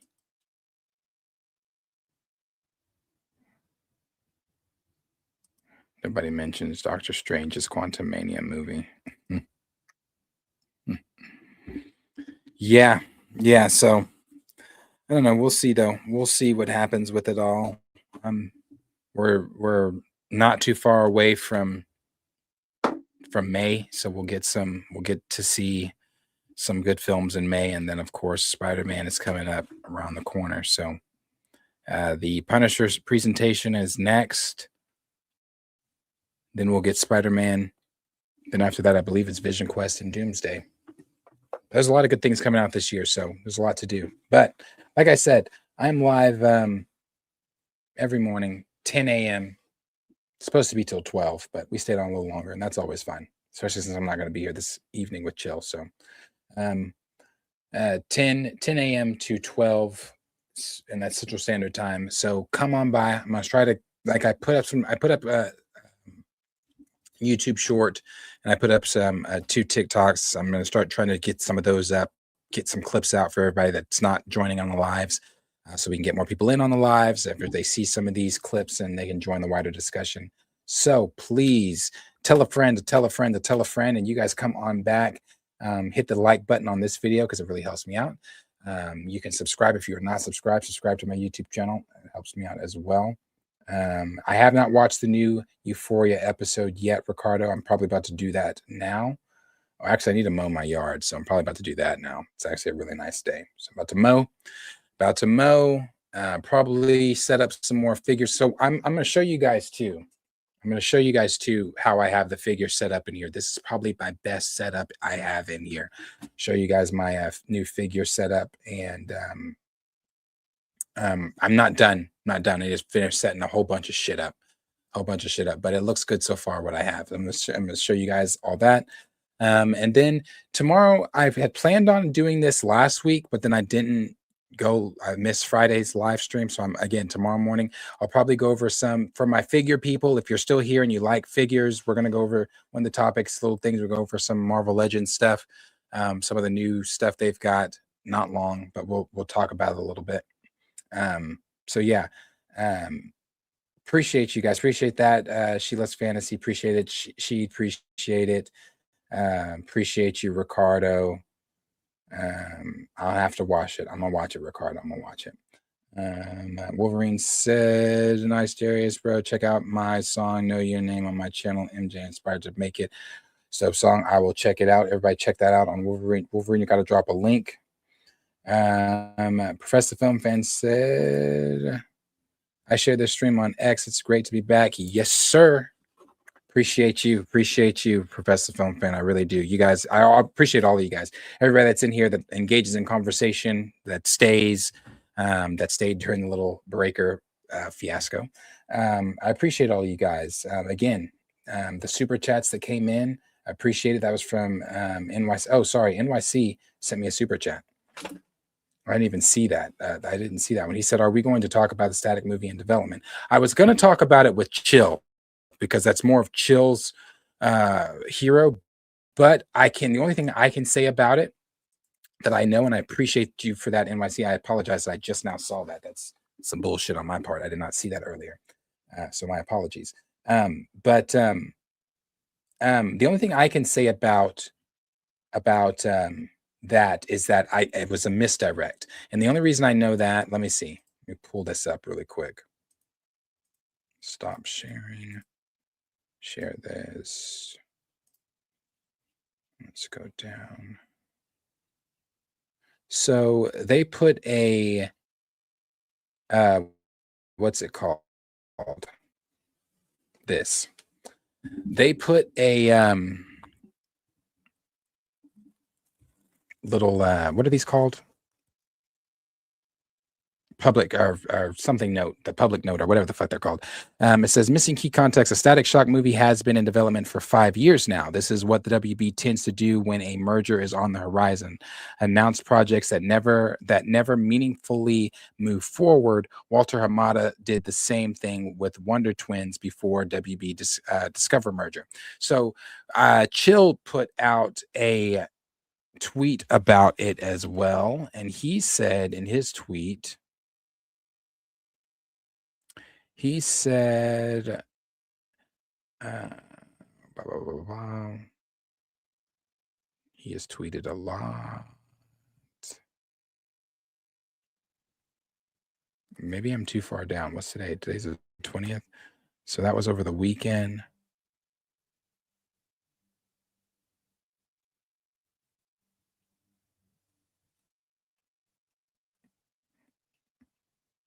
Well, I don't see it now.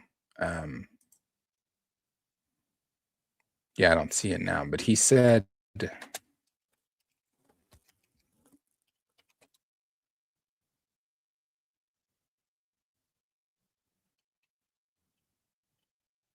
I don't see it now. But anyway, he basically said that it was a nothing. There was nothing in there. There was no new ground broken. It was just for clicks and things like that. They weren't talking about anything in the Variety article. Community note. Thank you, Lawrence. Thank you, Jay. But yeah, that they weren't talking about anything. There's no new ground being broken, that they're really not working on anything as far as I'm concerned, or as far as we know, not as far as I'm concerned, but as far as we know, there are still some rights issues with using static. That's what James said the last time, and it's the issue with Milestone or whatever, complications or whatever he said.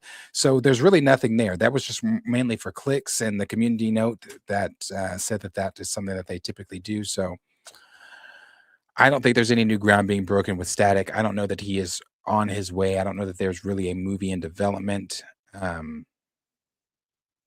Yeah, so I don't think anything at all.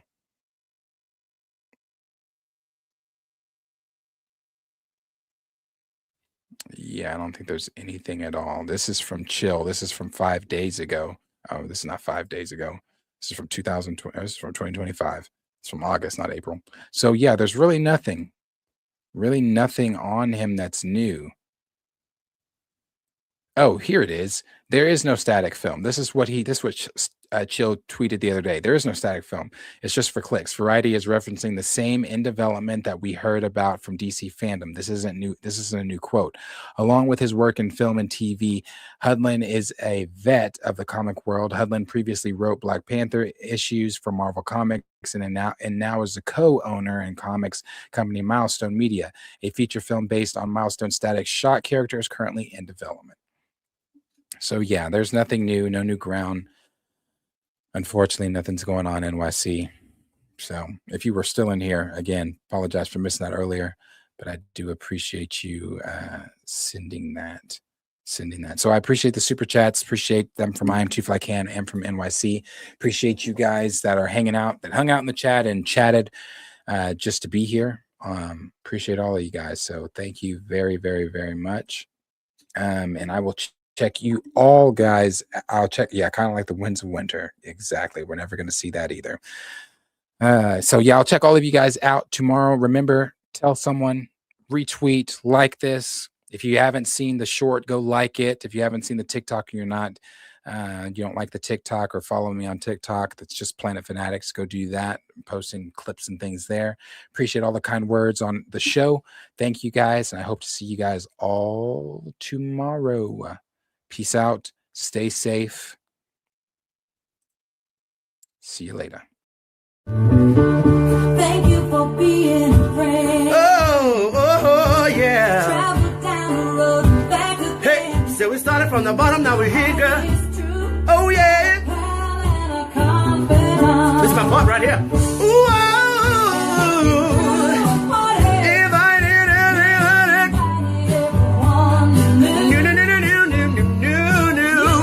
the biggest gift, the biggest. Thank you for being my friend. Oh, yeah. Hallelujah.